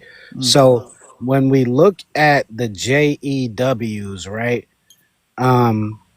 they are of many different admixtures. We know that they got the Ashkenazi, they got the Karzites and all of that, right? They was getting land and reparations before they were even, you know, agreed to be called one thing. Correct me if I'm wrong, but our enemies, they play ball when they want to play ball. They gonna treat you how they want to treat you, like somebody was saying earlier. Um, they look at us all as N words with the hard ER. I think it was Brother Retro was saying it. Mm-hmm. They look at us as N words with the hard ER. So if we call ourselves Solon, Copper, FBA, Negro, anything, they still gonna treat us a certain type of way. So um, I think we just gotta be you know, respectful of each other and what we choose to identify as. I think it's powerful if we identify as more than one name, because everybody wants to tether on to one of our names. And as long as we keep gatekeeping it and we keep, pushing forward, because everybody know who we are. Let's keep it a book. Everybody know who we are. Nobody's confused, and everybody knows that we are owed more than the JEWs. We are owed more than anybody on this planet, right? And I'll just land on that. Let's just keep pushing for reparations. Yes, indeed. Yes, indeed. Thank you very much, brother. Appreciate you. Let's get to S. Randall. Trying to make sure we get to everybody. Thanks. Can you hear me? I can. All right. Yeah, I just wanted to point out a couple of things, but first let me go to real quickly to what Robert was saying. What he was saying was not incorrect. He was actually very correct. I think the misunderstanding and that he didn't point out is that his argument is for a particular arena. It's not this one. His argument is for the arena of law, and his arguments that he's making in law are 100% correct, and we shouldn't overlook it because eventually we're going to have to come back to that. Now, having said that, somebody might look at you, brother, the host, and say, well, the way you look, your skin color is because you mix with white or something like that. People might say something like this. And this is where I want to direct everybody to this. Christopher Columbus, and I've said this before, Christopher Columbus came to America, to the islands in South America, and they say in 1492. Just 30 years after that, there's a guy who actually comes to this place we call the U.S., that we call America today, who hit New York, Rhode Island, Canada, and a few other places. And he's the first documented European white tea explorer to come here. He wrote a letter in 1524. His name is Giovanni di Verrazzano. They named the Verrazzano Bridge in New York after him. It's the bridge that links Brooklyn and Staten Island. He That's the described, bridge that destroyed the all black town to build.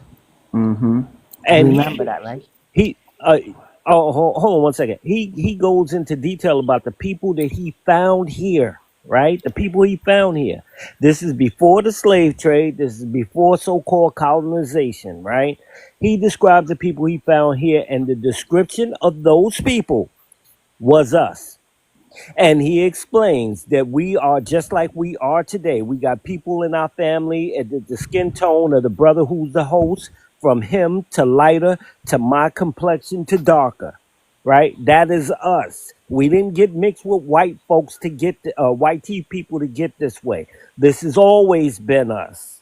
Our skin tones of the indigenous people of this land run the gamut, right? And they're not these people they call the Native Americans. Now I'm not sure exactly, sister, what you were talking about, but Central Park in New York also was taken. It was land, a village of black, so-called Black Americans. I know, but I'm gonna give you the name and you could look it up yourself. No, I know It the was name. Sandy Ground. No, I'm talking about Sandy Ground. The Verrazano Bridge. When they had to build that bridge, it destroyed an all-black town named Sandy Ground that was in on the Staten Island side of the bridge. Oh, okay, Yeah, cool, yeah. cool. And I tell everybody that because that's one of the hidden gems of our history. What? In New York, that's very hidden. Well, Yeah. here's another one that was right in our face. Central Park.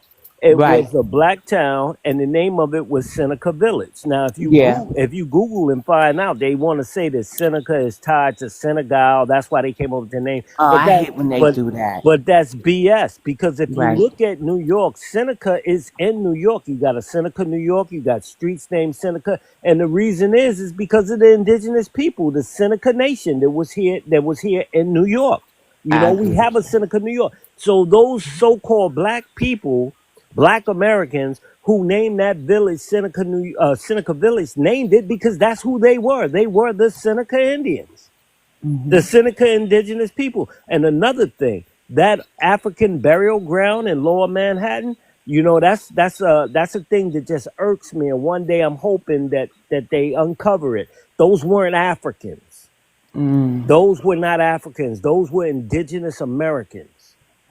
That's Yeah. who they were. They weren't Africans. They want to take everything and put African on us, but that's not true. And I've done my genealogy and traced my people. Hold on, and before I forget, let me tell y'all one other breadcrumb we got. Somebody they put in our face every February. Frederick Douglass, right? Go search his genealogy. They've been the U.S. government. Universities all around America and all around the world has been researching that family for more than 100 years. Research it. Find the African. Find the African. They put it in our face they put it in our face every year. That family is indigenous to America. They didn't get here on slave ships. And I'll land with that. Yeah, that's a lot of homework. We got to do a lot of digging, a lot of research, family. Y'all got names, y'all got places, y'all got times, y'all got homework to do. I got homework to do. All right, appreciate you, brother. Okay, this is useful information. I love these educational segments that we have. Let's get to Goated Scorpion.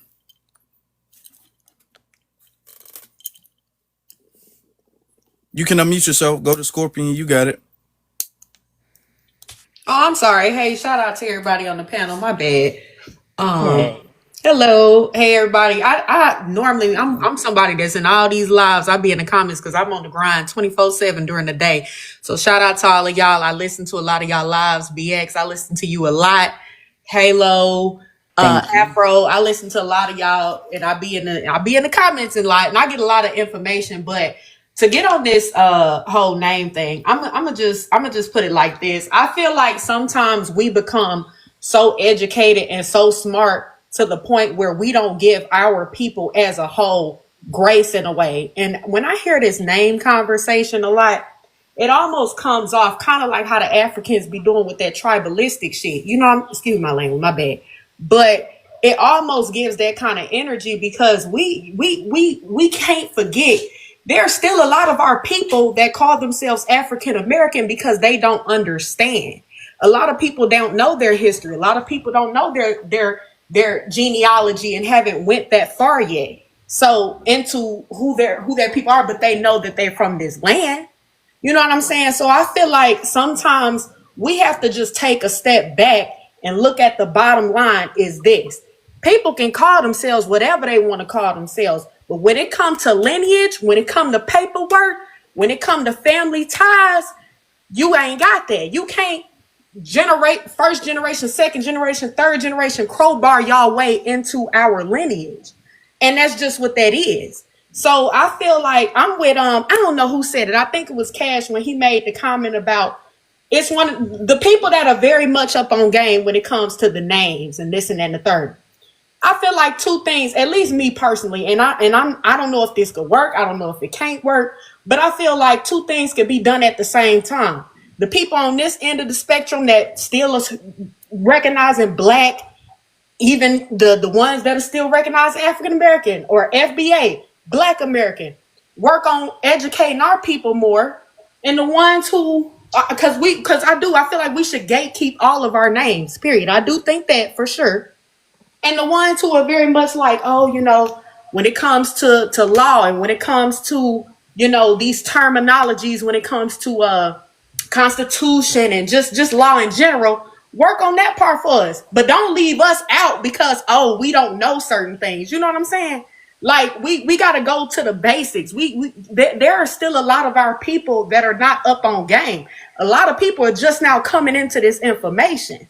Not me personally, but I'm looking at the masses of my people, because when I go out and about and I have these conversations with everyday, a lot of us, a lot of people I talk to, they know certain things that, but they never understood. They're just now finding out, because people, we've been very much incorporated for a long period of time in this whole Pan-Africanism. That wasn't that long ago.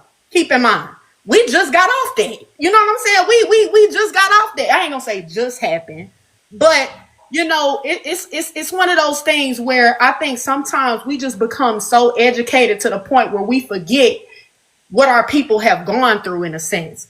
And you can't, exclude a certain group just because we don't go by what you want to be called.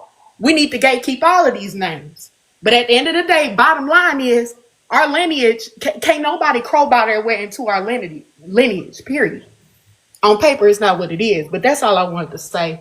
And shout out to everybody. Shout Thank out, you very Golden. much. Thank you. Yeah, we got to gatekeep everything, and we do have, and that's why these conversations are so important, because there are some people we have to understand.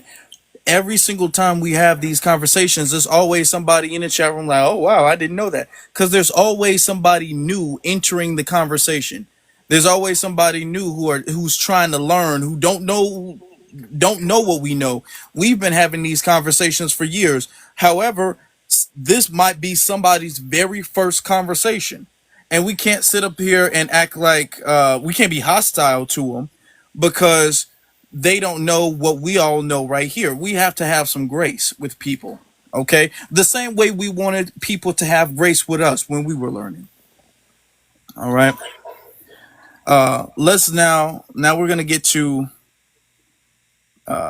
Pixies, then Patrick, then Charisma.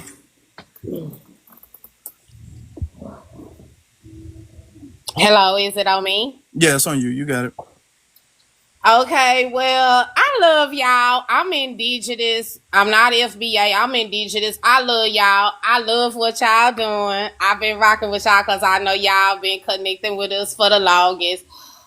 The problem is with me is it's a couple of FBAs out here. They be giving like the wrong programming and the wrong strategy and the wrong way of what FBA means, and I don't think that's what it means, because everybody that's black is not from America. Okay, everybody that's black is not from America. So you can't come up in here all because somebody said, long as you got a parent that's from America and then this and they from another country, UFBA. No, it don't work that way. It go ways deeper than that. So you can't just come up in here and just claim that. And then you got a lot of cosplayers and stuff out here. Cause I be on a lot of people panels and you can tell something ain't right about them. And I feel like it's flaky and shaky in my own little way. But it's like eventually y'all go get to the bottom of it and see who out here cosplaying and trying to bring y'all little crew down. But I'm rocking with y'all. I'm indigenous to this land. I love y'all. I rock with y'all. But eventually y'all will find out who out here cosplaying and spread fake rumors. But I rock with y'all. That's all I gotta say. All right, appreciate that. Appreciate you. All right. Yeah, yeah, there's definitely some people who be cosplaying. We got to check that out. Make sure they stop doing that. You got a thick southern accent, sister. Where you from, if you don't mind me asking? Well, on my dad's side, he's from Louisiana. Straight up Louisiana on my dad's side, and on my mom's side is straight up Texas bound. Okay. I was asking because people in the chat room, they were like, "Ooh, she sounds like she from Texas. She sounds like." Now I don't know if they knew who you were, but yeah. So I was just asking. Yeah, I'm from Texas. I'm in the deep, deep South. I ain't gonna lie. And then it's like other things I heard where people be saying, talk about what they don't eat. I be like, well, I eat that because I'm from the country. I'm in the deep, deep country in the deep, deep South. Oh, that's me. All right. Shout out to the South. I love it. I got some family in Texas. I guess family from Texas. Shout out to Texas. Shout out to the South. Let's get to Patrick. Is Texas the South? Hey, how Please you don't do doing? that. Yes. Okay. Patrick, go ahead, brother. Uh, yeah. My thing is, you know, I've seen it. I'm in my 40s, so I've seen. I've kind of followed a lot what's been going on as far as the different ideologies that a lot of black people have. Uh, my cousin, very close to me, was he went through the whole gamut. He was first it was just simple. It was some some Kemet type stuff, ancient African, then it Your became your more. audio's a little. Are you on Bluetooth or speaker or something? Is loud? It's like a little background noise or something. Let me see something. Hold on. I mean, we Hold could kind on. of hear you, but if you can't fix it, all right, you got it. Oh, let me try something. Oh, that sounded a lot better actually, much clearer. Right there. Yeah. Okay, might have been my Wi-Fi. But yeah, my cousin, he kind of went through it with the whole, then it was the Moors, then it was the Israelites, then it was we Native American. So I kind of like I followed a lot of it, and then brothers like Dan Calloway on YouTube. The thing is, it's been around for a few years. It's been around for a while. I think what has happened is, especially on the internet, because we on TikTok. Mm-hmm. I remember about a couple of years ago on a clubhouse they had to hold the Spore Wars, and it was a lot over there, but you had a lot of black scholars over there, so there's no more of the ideologies over there. It's just they couldn't it was different because they had a lot of scholars over there, so they left and came here to TikTok, and so TikTok is a little more free range. So I've seen some. I've been in some of the rooms, and what I see is I see a whole lot of division, and it's kind of alarming to me because I'm cool with the different. I'm black. I'm Black American. I am. I have a sense of urgency with it. I'm pro reparationist. I'm pro black militant. I'm pro black arm. I believe that we only have one enemy, and the enemy is white supremacy and systemic racism. So I don't believe in us, finding ways to divide among ourselves. Not at this time. Can I You ask you, know, when you say divide them, who are you speaking among us as our lineage? Or are you speaking among us as the diaspora? Just for clarification. uh, both, Okay. because when it comes to Black Americans, I'm speaking about the lineage as far as if a Black American divides himself from another Black American because he says, "Well, I'm Native American," or "I'm Hebrew," or "I'm a Moor, so I have different sovereignty than you." But if you learn the sovereignty, or if you read this, then now you can be me.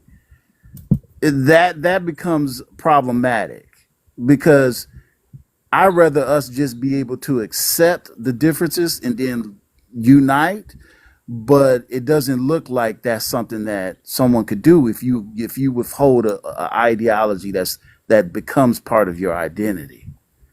And that's why sometimes, outside of maybe this chat, is why you might hear people coming here saying, "Man, well, I ran into a FBA and they told me I ain't this and I ain't that," or "I ran into a copper person, they told me I'm stupid for saying I'm FBA, I'm this or that." The reason why is when you go in these different rooms, these people are going at each other, Mm. and and that's why I mentioned my cousin, because I noticed from debating with him, a lot of the ideologies are simply, and I think the reason why is people be saying, and I think it's part of our history, a part of how they tried to erase our history. we obviously, because of systemic racism, we have an identity crisis on our hand. And I think part of that identity crisis is being used against us, because I think we get to a point where we feel like if this person doesn't have the same ideology out of me, then I need to separate from them. I need to do something. I need a safe space for them. I don't want them to be. And so that's why you have so many people coming. They might come into your chat and say, this is what I'm going through with these other people. And so it's very prevalent. This is why I say this is a good room where people can actually discuss without, the confrontation, but it is a rarity. And I was talking to a brother. He was FBA. He was saying, "Man, I don't understand what's going on with these indigenous this or that, because I keep hearing FBA saying it just popped up. It hasn't just popped up, but what it is they have attached themselves to y'all movement, and your guys' movement is not just an ideology, it's also about reparations for your lineage. And so what happens is that reparations for that lineage has to do with the systemic racism it's rooted in African slavery, something they don't believe in. And if you go even further, some of them believe that we were the slave masters. It goes really deep, and I think a lot of that has to do with, and I'm not talking about just them. It could be Israelites, it could be more, it can be sovereignty. I think it's an escape, so they won't have to deal with the reality of systemic racism, white supremacy, because our history is one in which we've always fought against white supremacy. We've been the thorn in our Yeah. side. I mean, the black No, movement against white supremacy has literally liberated countries. that's We're the that's we're true. the Let me we're the basis. Okay. I'm gonna give you 10 seconds to land it, and then I'm gonna jump in because I want to comment on something you said. Okay, and so I'll just land in 10 seconds. So I find that because we have such this history, we feel like as black people we're always ready to go against. But some black people, some of them are tired, and some of them rather not go against. So some of these ideologies are kind of pseudo ideologies that help them pretend that white supremacy is something they don't have to fight with. And so this is why you always see them or us fighting amongst each other. Mm. Well, okay. Let me just clarify something. Foundational Black American is not an ideology. Foundational Black American is just an identifier. It's a term that identifies a lineage of people, and it's a term that was coined so there wouldn't be a confusion between our lineage and another lineage. So there's a lot of people who are FBA because it's just a lineage, whether you agree with anybody in the lineage or not. That's just what it is. Sulan is also another term for the lineage. These are, now you have people who have their own personal ideologies who might use FBA or who might use Sulan, but the you know the lineage is still the same. You know what I'm saying? The lineage is still the same. So I don't think it's like, so I just want to get that out the way. As far as, us, I think for the most part we agree that racism and the racial power structure is our biggest enemy. And then you have some fringe people who might be too scared to fight it. And that's true. There might be people who are too scared to fight it. And they're always going to distract from that. And we just got to keep speaking truth to power to keep the masses on the right track. Because we're not going to we're not going to save everybody. I do want to also speak to what you said about division. Now, in my lives, I don't try to preach division. I don't. I try to preach empowerment and empowerment of our lineage because we're in America. So that's just the most, you have to be practical if you're going to defeat the system. If I am an American, if I'm of this lineage, then it's just the most practical thing to speak of empowerment of my lineage. If I was in Jamaica and I was Jamaican, it would just make the most sense to speak about Jamaican issues. You know what I'm saying? If I was Kenya and I was in Kenyan, and if I was Kenyan and I was in Kenya, it would just make the most sense to speak about problems in Kenya or the Congo. You know what I'm saying? So as Americans, we should be speaking about Black American issues. That's the way I see things going. Now, some people say that we should be also concerned with other issues or whatever, and we have differences of opinion on that. And I feel like as long as we can respect each other's differences of opinion, as you can see, I do. There's some people who disagreed. I'm like, hey, we're just gonna have to to disagree. I don't see it that way. Okay, I'm not trying to change your mind. You're not gonna change. You're not gonna change mine. I don't see it that way. As long as we can do that, we can respectfully move forward, or at least me and the people who are aligned with my mission can respectfully move forward. But also, I don't preach division, but I do preach problem solving. And to solve a problem, you have to get rid of problematic people. And we do have to deal with, now we do have the ultimate system, which is racism, white supremacy. We do have that, but they utilize and weaponize other people against us. Like you said, we are the thorn to them, but they have utilized people as foot soldiers against us. So in our community, we do have sellouts, and they need to be called out. We do have people who will work to sabotage the progress. And this is one of the reasons why it takes us such a long time to get ahead, because we got somebody in the group who's a double spy, who's really working for the enemy. Some people do it openly, and then some people do it behind the scenes. So we got to get them out the paint. And these people might come domestically. You might have people, there was Black American people who sabotaged the Black Panther Party. William O'Neill, to name one of them, one of the main ones. You might have people who do that there. And then you might have people who are foreigners who come and do that. You got the Candace Owens and the Myron Gaines and the Brian Donalds and all of those people. All of these people work against our lineage as a collective. So they need to be ostracized from the community. Okay. We doing this because there's a code, and anybody who's off code needs to be ostracized from the community to save the community. It's like a barrel of apples. And if you got a rotten apple in the barrel, the rotten apples are going to spoil the bunch. You got to get that rotten apple out the barrel and throw it away. So that's how I operate, and that's how I think that's the only way that, to be honest, that's the only way we're gonna be able to we're able to succeed. I agree. I agree because I mean, some of those are very obvious. Candace Owens, Larry Elders. Hmm. All those types of guys.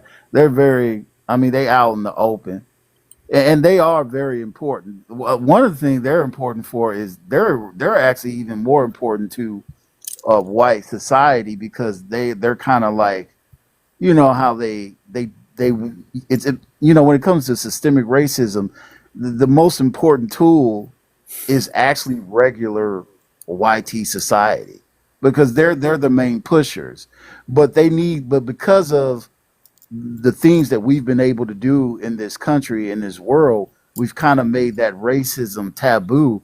So they like to hide behind those type of Yeah. people. Like, oh well, this person's, yeah. Yep. And we've seen, and this is why it's very important. This is why I have a sense of urgency because they're done with that now. That's why Charlie Kirk was so important to them because he was really pushing the anti MLK type of thing where he was like trying to disgrace MLK, and that's very important to them because it's like, well, we got to stop uh But trying to make real believe. quick, brother, because I don't want chemistry to lose her thought, and so I'm gonna Oh just yeah, I'm pause sorry. what Go you're ahead. saying, and then we're gonna get to chemistry real quick. Were you meaning me? Yeah. All right, you said chemistry, and I was like, who that? Oh Who? yeah, my fault. Uh, I didn't, because I can't see the whole thing. I couldn't see No, the whole no, name. it's okay. Okay. All right, y'all. I've been listening to the live. I thought it's been really good. On the issue of like what should we call ourselves, FBA, Solon, etc. I agree with one of the panelists who said before that it doesn't matter because tethers are going to tether regardless. I do think that that is a reality just because regardless of what we do, we know that everybody follows our lead. If we jump, they're going to jump. If we stay silent, they're going to sit down. That same sort of a scenario. However, I do think that because everybody is black now, because everybody didn't want to be black at a certain point, now everybody is black. So because of that, I see the importance of Solon just because we need to have a differentiator between. But that doesn't mean, I think one of the panelists said that, we need to gatekeep all of the names. I completely agree with that because I think like she said that, there's people who are still calling themselves African Americans, people who are still, they're Black American, they're FBA, they're Solon. All of those are ours and all of those are to be gatekept. Black American is the most widely known because now everybody's jumping on saying they're Black American. Mm-hmm. So, with that, I would just say we can gatekeep them all. I don't think there's an issue with Solon. I don't think there's an issue with Black American because we are all of those and we have pride in being Black American. I have pride in being Black American. I can trace my family back to the plantation we were on in South Carolina. My grandpa was a Panther. I'm very proud to be Black American. I can be Solon too, all of the above. Not an issue for me personally. But, there's always going to be, and the issue of, being tribal, I do think that, FBA should be tribal because I think that we've tried to be a coalition. We've tried to include everybody on our bus and to move together. That was, Black Americans' first way to do things. And I think that, have we seen that really pan out? People disrespect our culture. They say we don't have a culture. They say we don't know where we're from. All of these things are constantly being said about us. So now if we try to gatekeep our name, gatekeep our energy, gatekeep our culture, because as Black Americans, we have moved so far and we make moves in this country.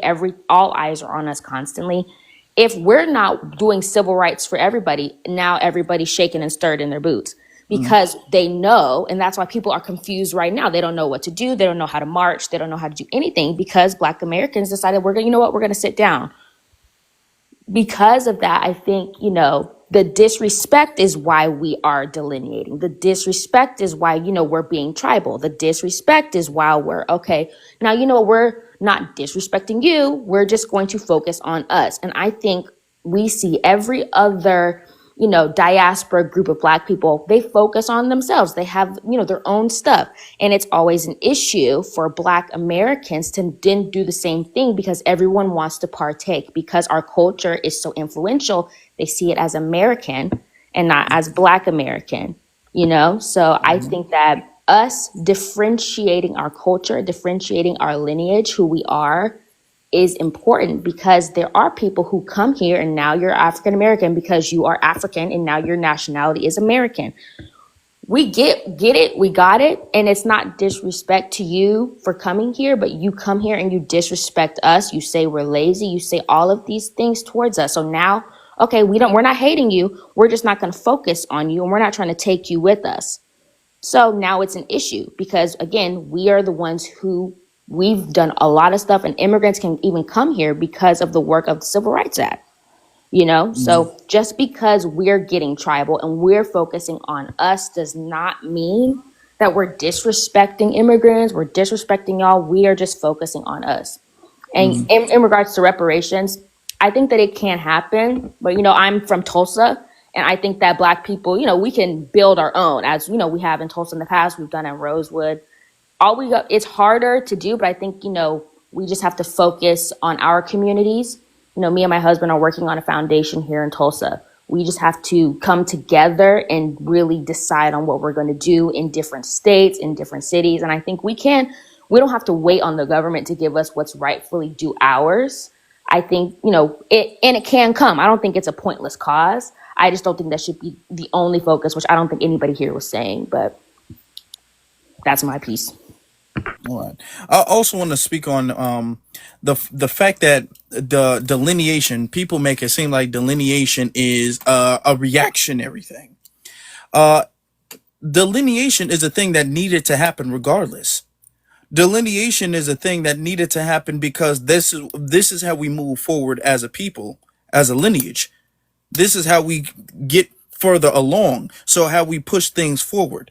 We can't have this universal lineage where this one way lineage where y'all get to come in and y'all get to have what y'all want to have, but then we don't get to reach out. Okay, the olive branch and the road only goes one way, and y'all just get to come over here and eat off our plate. We can't have that. So delineation is necessary. Even if they were the coolest of the coolest of the cool, we have to delineate because we have to understand that we are not this universal people or this lost tribe of people. We are a very distinct people, and we know where we're from, and it's time for us to focus, like I was saying before. I'm glad you kind of alluded to this also. If I was another ethnicity in another country, I would be focusing on what's in that country. Okay, you got Ibrahim in South Africa. He's focusing on South African issues because he's South African. Just like we should be focusing on Black American issues because we're foundational Black American. And the thing is that when a lot of people talk about unity, what they want is for us to recognize other people's plights as equivalent to our plights. Okay, Burkina Faso. Why did I say Ibrahim? Burkina Faso. Okay, thank you. Burkina Faso. Thank you. People want us to recognize their issues as equivalent or tied to our issues. Okay.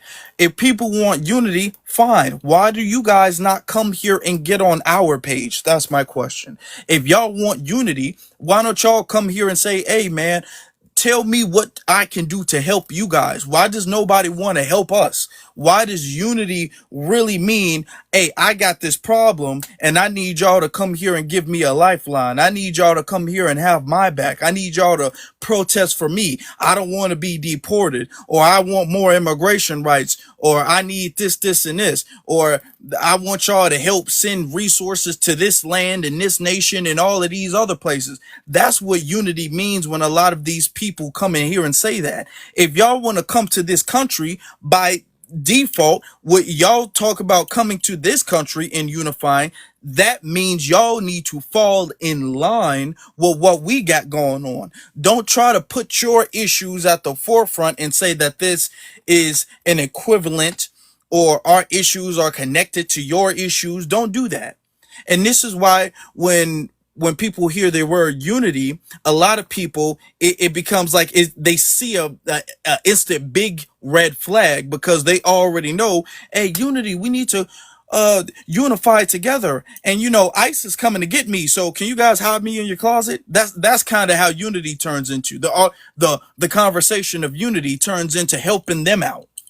It never turns into what can we do to help Black America out? How can we help you guys? How can we help you guys get reparations or help y'all build a community or Exactly. anything of the sort like that? You know?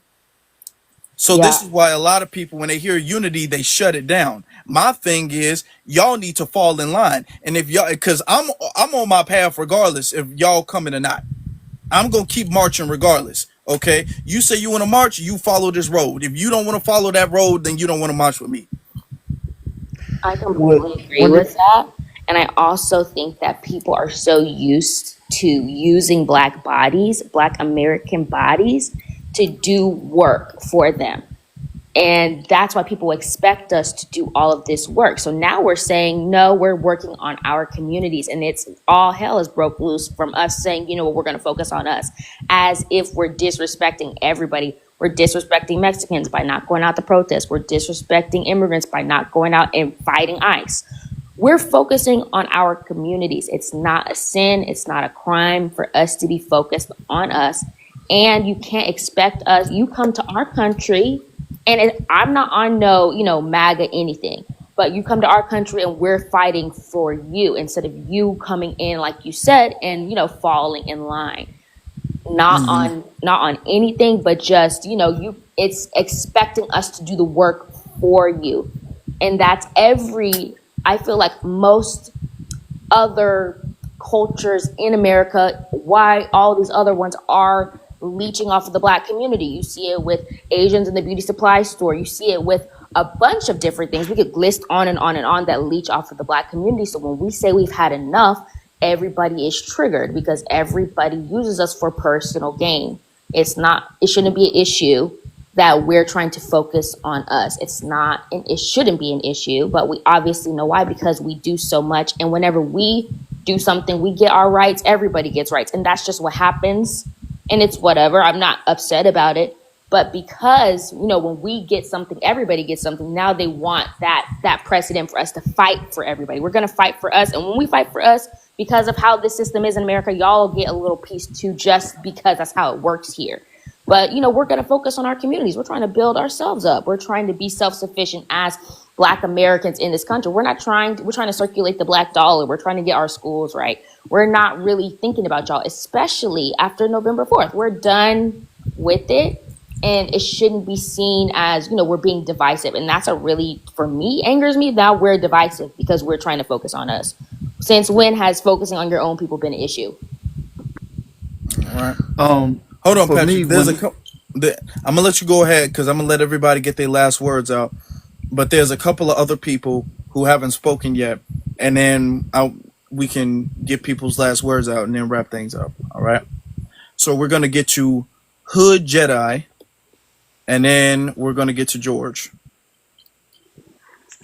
I just want to say I appreciate what y'all doing because BX know me. I was in the community a few years back, and I'm gonna be honest, I left the community. Of course, back then this movement wasn't alive because they kept bickering back and forth, charging $50 at the door to have debates over Hebrews and Moors and all this. Mm. Got annoyed with that. I got fed up, but I want to give y'all props because with me working with the community, I know what y'all indirectly doing just by the curriculum of what y'all pushing. Y'all are making young Black men and women reconnect with their ancestors, whether it's their mother, their grandmother, whoever, and patching up relationships, including with their fathers that they may have not wanted to, wanted to patch up, but now have to maybe humble themselves to have an unnecessary conversation, strictly just off finding their lineage. And I also want to give y'all credit and props for having patience because, like I said, I'm new to TikTok. I'm a father. So when I walked away from the revolutionary community about 7 years ago, I decided to be a father and put my time into that. But it's still in me, again, because I could trace my ancestors. My great grandfather from Philly all the way down to Virginia. So it's in me. So when I came back, I wanted to find my community and I didn't know what was going on. And I appreciate y'all having patience with me and like the brother said, having grace and understand. I do know the information. I'm coming back and I don't know who's who. I don't know what's what, and I'm getting invites to everybody's live because one of my videos went viral. So I don't know what's going on. So I just appreciate y'all. Forget what they doing. My disposition is I agree with the host. We need to focus on us because every other culture, ethnicity, whatever they want to claim, when our ancestors sacrificed and bled for certain rights and resources that was for us, they snuck in and got the resources and exploited our sacrifices and our ancestors' sacrifices. So for once, it's time to do what they do and focus on ourselves and build within ourselves. And then if they so genuine like they claim they be, once we got ourselves together and we got the right to exercise power in case they're not genuine as they are, then it is what it is at that point because we got ourselves together. Because if we study our revolution, every time it was an outsider either infiltrating us or utilizing somebody who was within us that didn't have the correct information. So I'm with everything y'all doing, the vetting system, all of that. This is what I wanted to do back then and a little bit more practical. And I'm not saying y'all not doing this. I'm just saying what I got kicked out for back then. Back then I was a little bit more practical as far as like Malcolm, like we need to learn survival skills, for lack of better terms, for TikTok language, if y'all can read between the lines. Mm-hmm. So I'll land my plane. I appreciate y'all, man. Appreciate that, brother. Appreciate that. Yeah, we're trying to keep the community engaged, educated, forward, all of that. Trying to keep that stuff going. So I appreciate the fact that people are coming back and re-engaging in these conversations.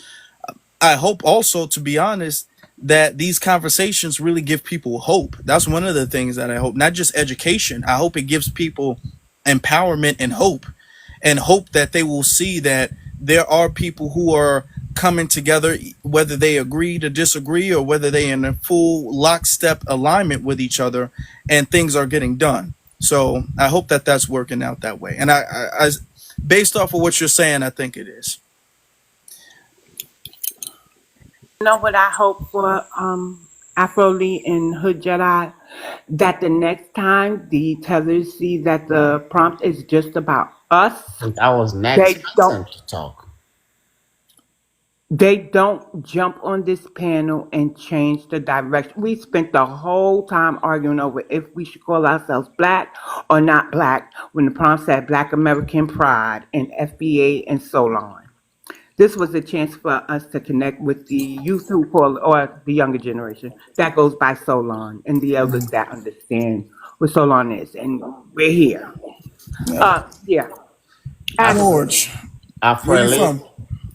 Afro Elite, I'm gonna apologize first when it comes to language because English is not my first language. What is your first language? My first language is Swahili. Okay. Yeah, I really appreciate what you're doing, Afro. Okay. And this conversation is very important, as many people says. It's educating our young generations. And Ahmad says, according to my personal experience, what I'm hearing, this is not all here in these platforms. And wherever I go, I feel like, I don't know if this same discussions is being run in other people different from Black community. You know, I have this feeling like as Black race, we are, I'm sorry, who might misunderstand me, and I might have the right way, the nice way to express myself. But as I said before, since English is my first language, I might run short of words. But I will ask whoever will misunderstand me to forgive me, but try to understand what I'm trying to mean. Okay. Yeah. I think as Black race, we are affected with certain virus of hatred. This is my personal feeling. Because hearing of this discussion, I believe that America has so many different races who are immigrant of today. But in particular, the only race that people are talking in a bad way is the Black race. While there is so many immigrant races who are in America, who are coming today, who are still gonna come even tomorrow. As to us, as a Black race, whether you are American, Black American, whether you are African, or whether you are African American, we still one race. If you Can I walk ask you a question? outside there, Can I ask you a question? yes, You sir. said that Black people are hateful, right? Yeah, we are affected with this Who hatred who who do we hate? ourselves. Okay. We hate Yeah, ourselves. we hate ourselves And why? What you said we hate ourselves? Why do you feel like we hate ourselves? because of what is going on. That's what makes me feel like we hate ourselves. We don't love ourselves. Okay. Yeah. You're feeling like because of the arguments or the conversations? No, the conversation is good, and I don't feel it today. I felt it wherever I go. I travel a lot. Okay. Yeah. So wherever we go, whenever Black people meet, it's not only here. I feel like we have this certain mentality. If we see let's say this problem is not only here. If you go to a country, you are a foreigner, a black foreigner. Let's say I came here, I'm a foreigner as a Congolese. I'm a Congolese by original. And if a Mexican come here, or if a Chinese come here, we come, we both immigrants. I'm a black immigrant. He is Hmm. a Chinese immigrant in America. But when I meet my black, let's not say African, my black American, the way he's gonna see me or talk to me is not the same way he's gonna talk to a Chinese immigrant. Mm. The way he's gonna value me is not the same way he's gonna value the Chinese or the Indian, the immigrant of another color. You see, so I'm appealing. I'm appealing here to try and say that, of course, if we don't know where we're coming from, we will never reach where we Okay, want to well, be. Go. it is rather late, and we are Yeah. trying to wrap things up. And I'm Mm. trying to be as gracious as I can be, because I do understand that you have there's a language barrier here, Yes, sir. and Yes, so sir. I'm being gracious. Because I do understand that. I think I'm getting what you're saying Mm. with that, but let me add on to this. Okay, Yes. when you want to talk about there is a subconscious and indoctrination that black people have faced in the past. Mm. The thing is that you will learn it, and we learn it through osmosis. We learn it subconsciously, and the only way to unlearn it is to consciously recognize that that is the brainwashing, and then program ourselves out of that. The thing is that in the most recent years, the last few generations, we have been with social media, with YouTube, TikTok, all of this stuff. We have been having a very strong mass immigration wave and spike.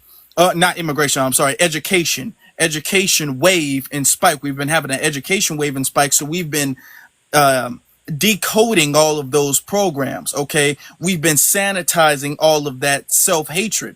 So we don't really, the whole we kind of don't love ourselves and we don't do that, we don't really have that. To be very honest with you, some of us have had that subconsciously, but collectively speaking, we've always had an abundance of love, even if the what you want to call hate. And I understand that there's a language barrier, so let me explain.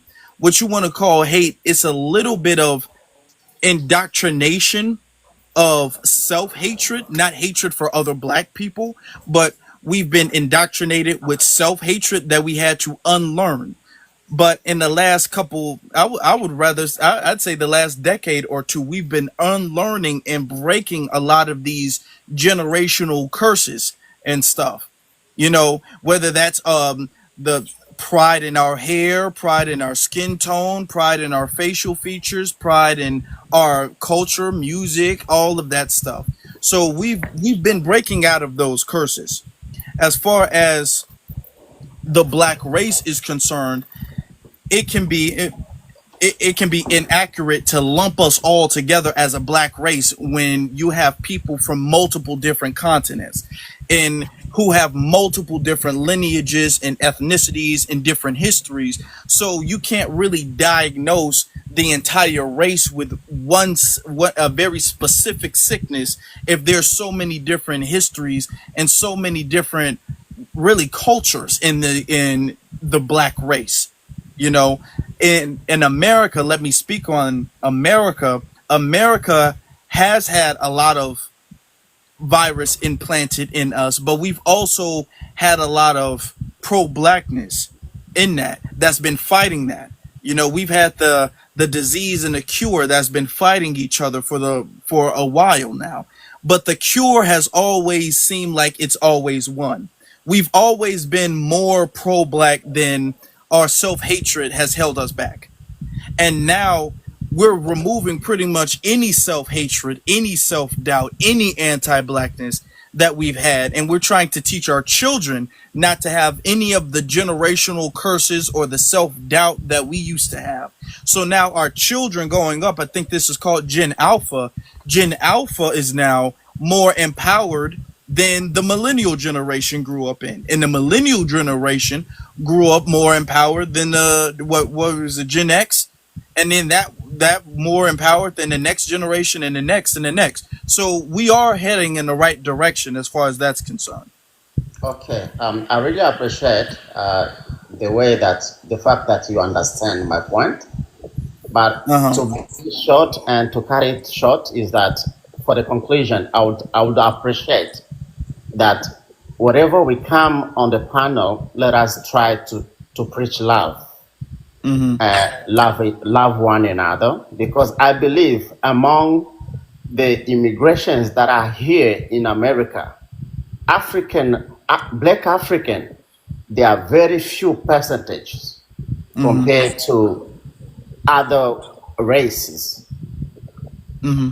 So, but when we talk, we will find out that the only race that has a problem with immigration, I don't see Indian having problem with other Indians or Well, Chinese okay. Do having you a first off, problem. let me ask you this, because this is going to determine how I take your answer next. Do you live in America? Yes, sir.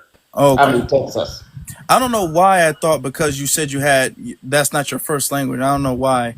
No, I'm in Texas. I'm in Dallas, Okay. Texas. How long Yeah, have you lived in America? How long have you lived in America? I've been here for 3 years, Okay. and that's why I can speak this Well, English. okay. But Well, yeah. respectfully, I want you, that still is kind of new to a new country. All right. The thing Mm. is that immigration, let's be honest, you had a whole bunch of Latinos protesting and voting for Trump. The Latino population voted for Trump in tremendous numbers this time.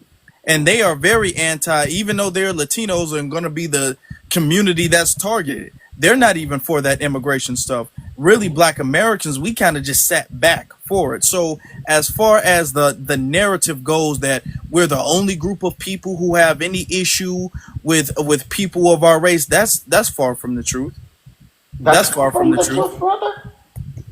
I'm And sorry. and the thing is that when you say preach love, we can't love each other, nor should we love each other if we're not on code with each other, because our love for each other has really blinded us into the faults of other people.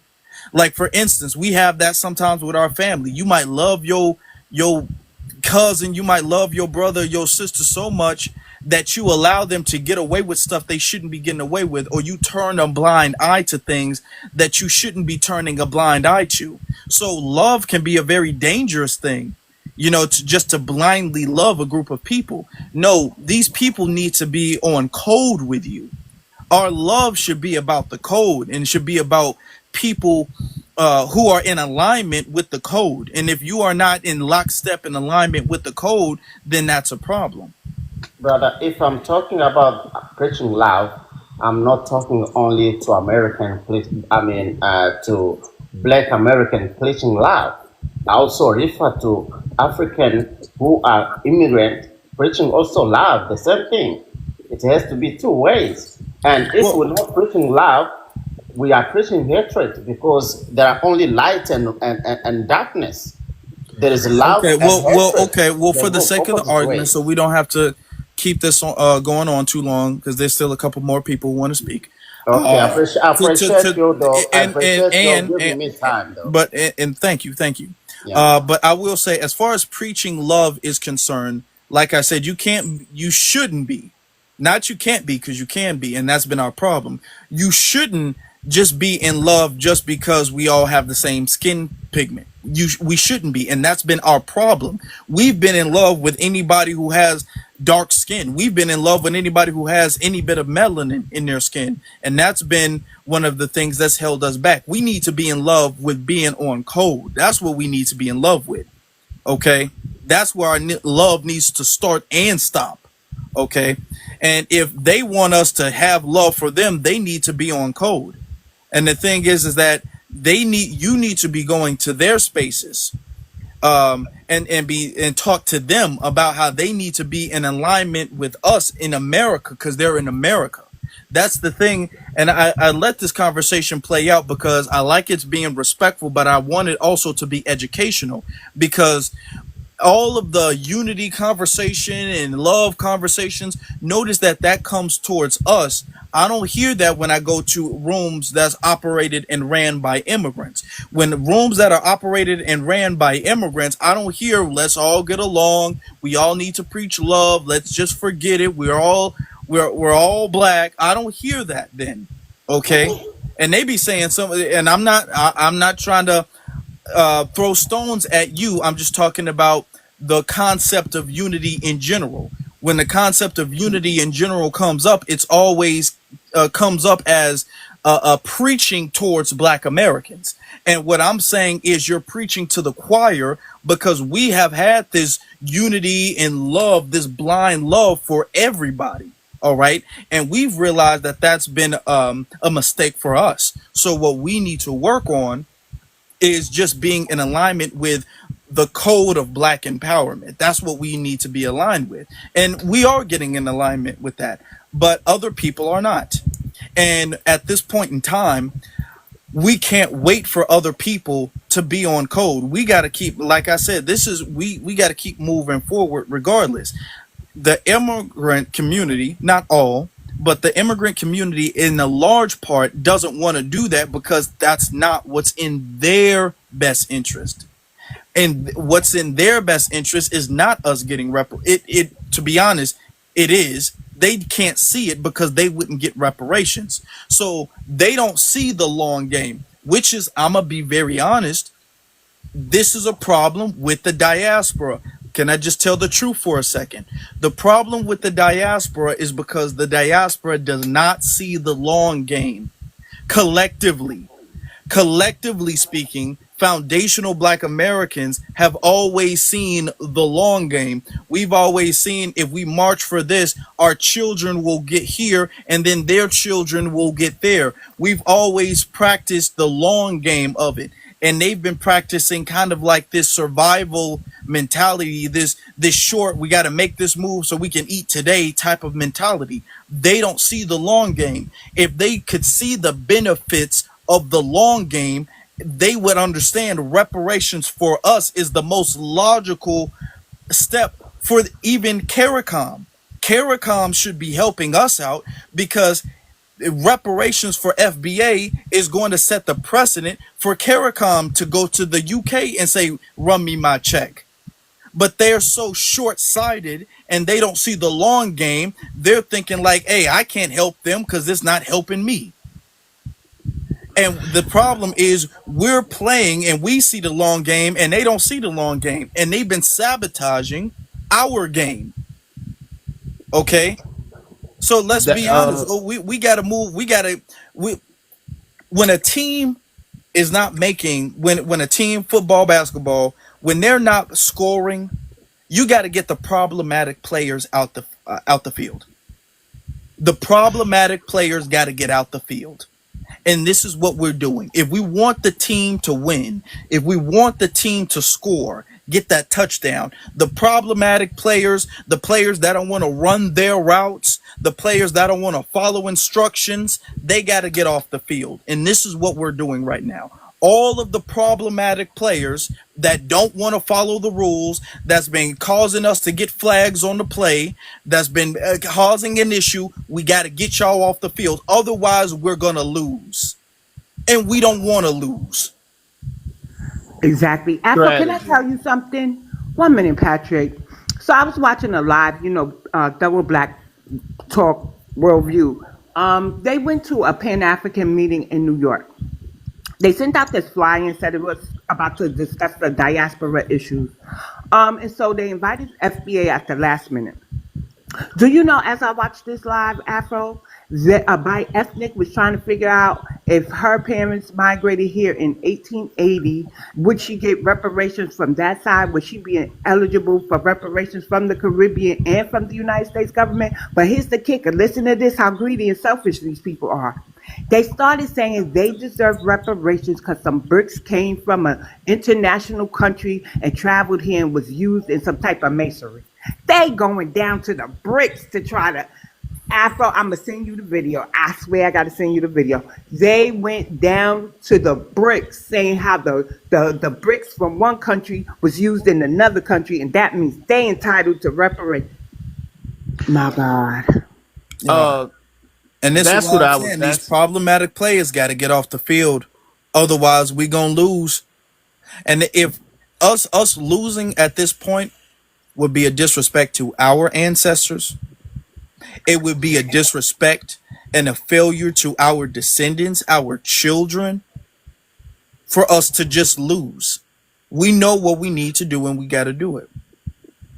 That's what I was actually wanted to talk about way before when we was talking about reparation. I view it as a strategy. I'm strategic how I view it.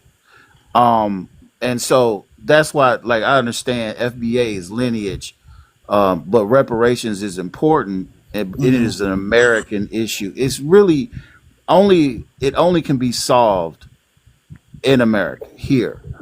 And so right now, how I view it strategically, I view it state by state because right now, from a federal standpoint, we still got to try, but right now, the Supreme Court that we have will probably knock whatever it can down. That's what it's built around. And so the people who, and this is why it's important that for us to be strategic, because the reality is the people who are in this country who are against it, they have been strategic. We have seen politicians starting to push anti-reparation bills, etc. I saw, and then we're also seeing think tanks and groups that are putting lawsuits on any type of reparation bills that are passed. Like there was one in Illinois where they passed one in a black suburb outside of Chicago, and they won. Mm. The governor of that state passed it. They were giving they did it was basically just on redlining and blockbusting, which is something that happened to black people all across the country, and they won their case over there in Missouri, and I think it's Staten or Stoughton, something like that. I mean in Illinois, and but a conservative think tank group like took it to court and they won, and right now it's stopped. So we have Mm. to be strategic, and I try to learn, as about the cases. Like the sister that was from Tulsa, Oklahoma. I've looked over that case, and we got two survivors from the Tulsa massacre, and unfortunately they were told by the Tulsa, Oklahoma Supreme Court, and they did it six. It was nine. They did it 6-3. They voted against them, and I looked at Because it all was the race based, though. judges. That's because it was race based. Oh, I mean, there's you can they've got certain bills that don't even talk about race. It talks about they have one because that came out in I think it was either Memphis or Kentucky where they said they it was an anti reparation bills for descendant of slaves. So I mean, but the thing is, I think hopefully, especially what we're dealing with this administration is they'll use the law any way they want to. They don't Mm. care. If I may offer a solution, I got a solution for all FBA. As far as the research that I did, tracing our lineage back to the So Real quick, I'll brother. wait. My Let's fault. get to the last couple speakers, and then we'll give people their final words so we can wrap things up. So I gotta be up in the morning. I be doing this to myself. That's why I don't get no sleep. Um. All right, because YouTube don't know this, but it's 2 o'clock in the morning. YouTube, because this is gonna be on YouTube for the culture on YouTube. Shout out to YouTube. Yeah, it's 2 o'clock in the morning. And I gotta be up. Y'all know Afro. He be burning the midnight hour. Oil. See, I can't even talk. All right. I Will, do you this got it. all the time. Yes, I was And then after Will, we'll get to Wani Wani. okay. Right on. I appreciate you bringing me up because I did hear some things. Can y'all hear me clear? Yeah, we got you. Oh yeah, yeah. I did wanted to say some things, a few things because I heard some things that I actually like. I wanted to be able to speak on it as well. First of all, I'm gonna say this. All due respect to the host and everybody on the panel. I love to hear BX when she's speaking. You know what I'm saying? So when BX is speaking, you know, I don't like to miss anything she got to say, and I don't like it when sometimes people come and interrupt her. She's very well respected, well known, and I think even if she's long winded, you know, just listen. Stop interrupting her because I don't like it. And I'm trying to be as polite and respectful as I can, but I do like to hear what she got to say. Now, aside from that, I wanted to talk about two other issues, if I can. One is I like that what I heard earlier that, yeah, we are a people here in America that we are together. Now, we have a lot of different cultures. So it explains why you got some people that claim, you know, they say that they're American Indian. Me personally, I've been studying Moorish history. And so, but FBA, Black American, so many times we have been reclassified and, you know, but I like what I'm hearing earlier that let's not shun each other. Let's not be tribal. Let's not be like these other cultures trying to come over here and separate, conquer, and divide, because we've been falling for that for the longest. And I like that we're getting away from that. Any of the people that want to be like that, get away from them. Now, that being said, I want to speak on these agents I think I heard y'all was speaking on earlier. And I've been real frustrated and upset by one particular for the last couple of days. Uh, this Hunan guy, I think I remember this guy. The guy's an agent. And on some of our people, what he's doing is he's convincing a lot of our brothers and sisters, you know, he's posing as if he's FBA, and he's not. This guy is one of those people that don't like FBA, right? And so don't allow these agents and cosplayers to come in and infiltrate, because it looked like he did a damn good job convincing some of our people and some of our respected people to, you know, he tricked them, got them up on his All right. live and pushing that.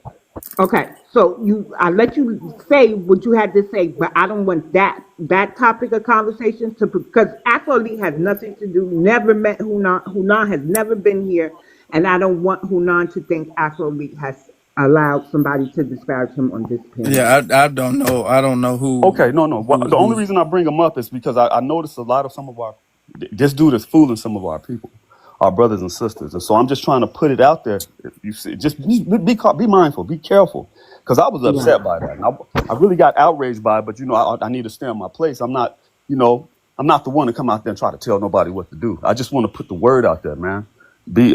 Keep your eyes open for this, and then really that's all I wanted to come up here and say. I appreciate you allowing me to talk. Okay. Thank you. Thank you. You will. Thank you. All right. All right.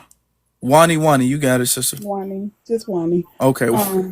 I do want to say, well, you all were talking about calling people out. I'll say that first. So I really just wanted to kind of speak on the fact that what the African guy was saying. First, I want to tell people, I want to encourage everyone, like, to stop when, like, we have a lot of people that teach things, and one thing we really need to start working on with each other is the way we communicate with each other. Okay. So a lot of us are coming off very hostile, triggered, getting, kind of upset when people say things we don't like, cutting them off when people are saying things that we don't like. And that's becoming a problem in itself. We need to start really thinking about what we say, how we say it is very important, because that alone is becoming a problem, as I see it. Okay. Mhm. I do want to play. I really came up. I should have came up earlier because I did have something else to say. Hello, everyone.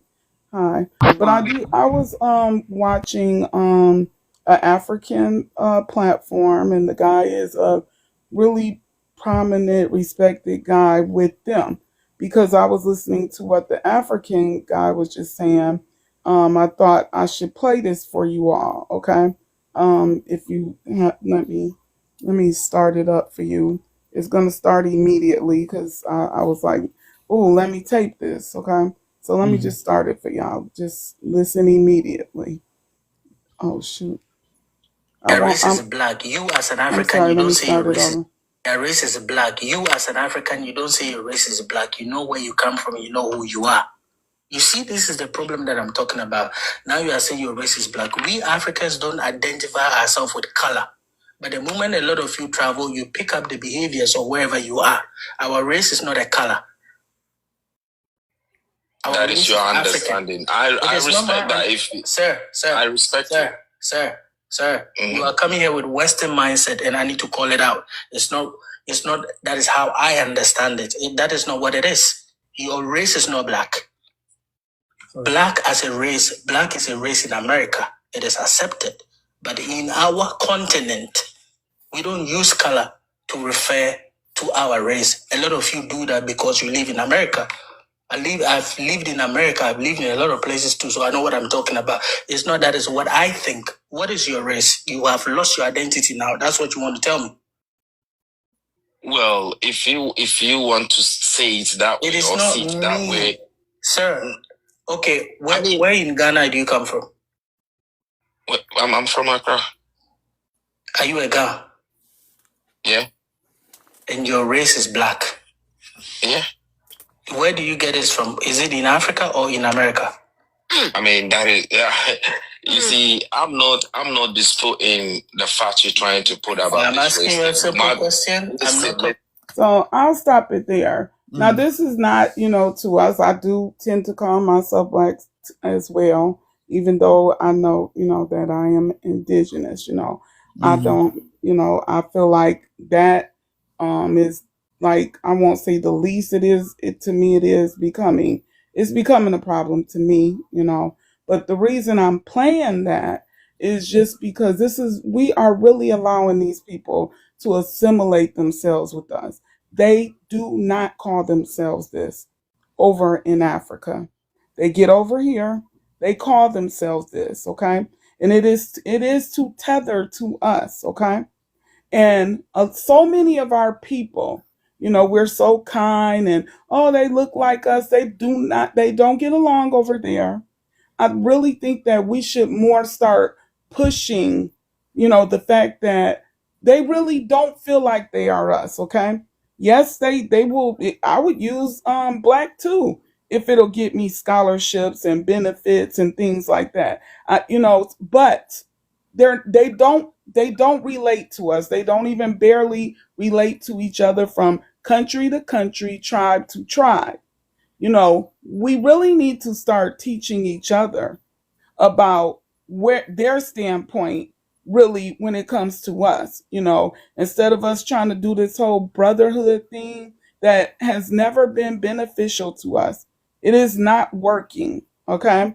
We tried that for many, many years. And they know that we have this loving heart, okay? So we really need to start educating each other a little bit more on them. That's why I do what I do on my platform, because they're not, that guy just came up really, you spent a lot of time on him. And, this was about us here.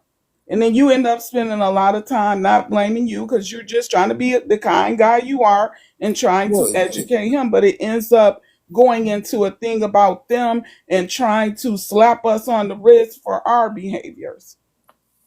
Well, the thing is that I did it not to be kind or even to educate him. I don't care whether he learns it or not learns it. But the thing is, I understand that I have a audience that's listening to this, and I'm going to have thousands of other people that's going to listen to this on YouTube as well too.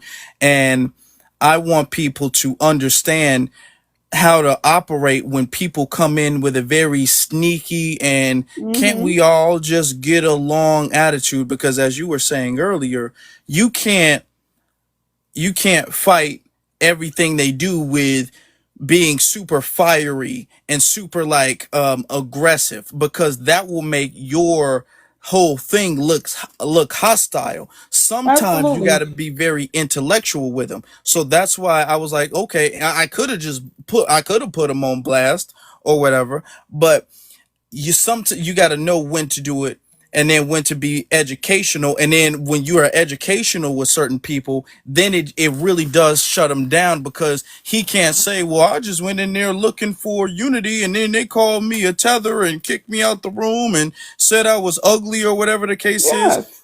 So That's my Um, standpoint with them as well. Don't get me wrong. I'm talking about him. Because I do. Everyone knows. People will tell me, "Why are you being nice? Why are you letting them talk?" BX knows I do the exact same thing. He I'm not does. talking about you. I'm talking about him. He came up to take time to, get you off of what's going on. I just want people to recognize that they do that. They insert themselves, take up our time, and it's not about them. Where was this conversation at about them? I didn't hear anyone saying anything rude about them. mhm. But to me, that is just what they come in the rooms to do, to throw us off. I let them do it in my room so that people can see, like, this is their end goal, and to kind of divide us on, the people that will listen to him saying crying, because I'll play crying music for them, for the people that are gonna say, well, you see how nice they were, those are our people. They're nice. They don't mean any harm to us. And all along it's taking time away from what we're building. Like, they are 1.5 billion over there and they can't even get it together over there, but then they want to come over here and tell us that we're being divisive. Right. And I'm speaking to any Africans, that are listening, that want to hang around and try to tell us, what we're doing wrong when you can't get Africa together. Like, you guys have got to work on Africa instead of trying to teach us what we're doing wrong over here amongst ourselves. Right. I just know these people very well. I've been talking to them for years. Only them, almost. Okay. Thank you. We're gonna wrap things up there. I'm gonna wrap things up. It's a little bit later than I anticipated. We're gonna get off here. Appreciate what you had to say, But Wani. yeah, thank you Appreciate that. for Great having room, this man. panel. I did enjoy what you guys were talking about. So I I did just too. only came up because I seen him and I had just recorded that. So, but Yeah, yeah, and that's good information. Thank you. I appreciate the fact that you recorded that. If you have it, you probably got that on another phone or another device. If you're able to yeah, play that here, okay. yeah. I got it. I Smart, recorded smart it on move, my main smart phone. move. Mm-hmm. I like it. Because Appreciate the host I as need well. that information for later, when I'm on my panels. So, because I talk to them, regularly, and most people here, that's how they know me. But yeah, I respect what you were doing over here, and I do want to encourage everybody, because I've been watching all day today, and I've been very disappointed in what I'm seeing, on these panels. And that was their goal, I think, to split us all up, and I'm watching it happen. And it is very sad to me to Right. watch this happening. Mm-hmm. Exactly. Okay. It bothers me for damn real. Oh, I'd be so furious. I just not the best person. I always try to, I guess, spread the message because I get animated. I get mad. I get, and so sometimes I gotta respect, fall back in line. But Wani, BX, they're the better speakers. They speak better than I do.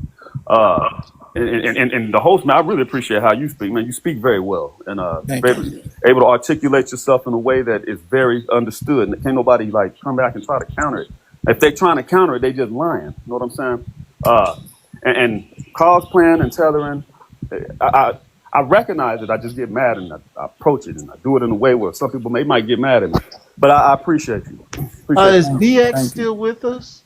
Is BX still with us? Yeah, she's Yeah, up there. I'm right here.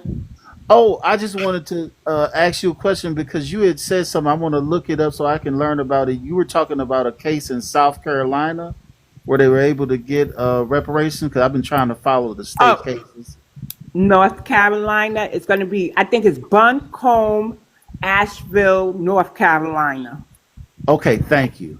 You're Thank you welcome. very much. All right, you Yeah, guys Yeah. have a good night. Great room, man. appreciate you. You Great room, too. Good Afro. night. Appreciate y'all. And Appreciate. Boston has a reparations committee, but it hasn't really started kicking off yet. I got to check it actually. But Boston is up, have a commission going too, Afro. Okay. All right. Well, that's good. That's Yeah, good. I got a different angle on reparations. If I got like 1 minute to go, Yeah. so Okay. Yeah. Go ahead. I know you all want right. to say I'm something. gonna be real quick. It's real quick. I just think we should reference the 1858 debate with Abraham Lincoln versus Stephen A. Douglas about how Abraham Lincoln really didn't free the slaves. He only freed the slaves in the Southern Confederacy in order to so that America wouldn't collapse. That's why he let the slaves stay in the northern states like Delaware, Maryland, Missouri, and there was like a few other. So in that debate, he also said, just because I'm freeing the slaves in the South, don't mean I think they deserve equality in the face of the law. If we can find a lawyer around the case to follow that all the way to the discrimination of the laws today, I think we got a case for reparation. Okay. Yeah. Yeah, because he did say that. He didn't believe in the equality of the races. He didn't believe in that. And subsequently, because of how we were viewed during slavery, our dehumanization during slavery, that led to black codes, that led to Jim Crow, redlining, all of these things. That led to everything that we've been going through. So we should be looking at that. Thank you very much for that. Okay. Thank you very much. All right. Thank you, brother. Appreciate you. We had a pretty good space. This is pretty good information tonight. If y'all want to listen to the playback, y'all need to go to For the Culture on YouTube. And that way y'all can listen to the playback of this live and all of the other lives that we've had pretty much all year long. Great stuff. Podcast episodes, live streams, great stuff on that channel. All right. Go to For the Culture on YouTube. All right. BX, can you close us out, please? Sure. Thank you, everybody, for coming out. Thank you for all the gifts, the likes, the shares. As we are ending, please tap that orange heart real fast. Give the screen a couple of taps. Afro, I got to ask you, when are you coming back live? Well, I really want to come back live tomorrow. I want to. It's something important I want to talk about tomorrow. I don't want to spoil it. I said it a little No, bit don't earlier, but spoil I it. think people forgot. So I want it to be a surprise. I don't want to spoil it. I'll tell you, but I don't want it to be a surprise. I want it to be a surprise for everybody. So And don't y'all get in my inbox asking me what it is. Don't forget, I have class 7 to 9. So anytime before and anytime after, I will make myself available. got you. All right. You'll be all right. We don't get any sleep, so I don't get sleep either. So Yeah. I go to One work day. off 3 hours of sleep most Yeah. days. Oh wow. All right. Yeah. We be burning the midnight hour. Oh, I keep saying owl. I need to get some sleep. Yeah, We be you do. burning You midnight are oil. I tired. need to use another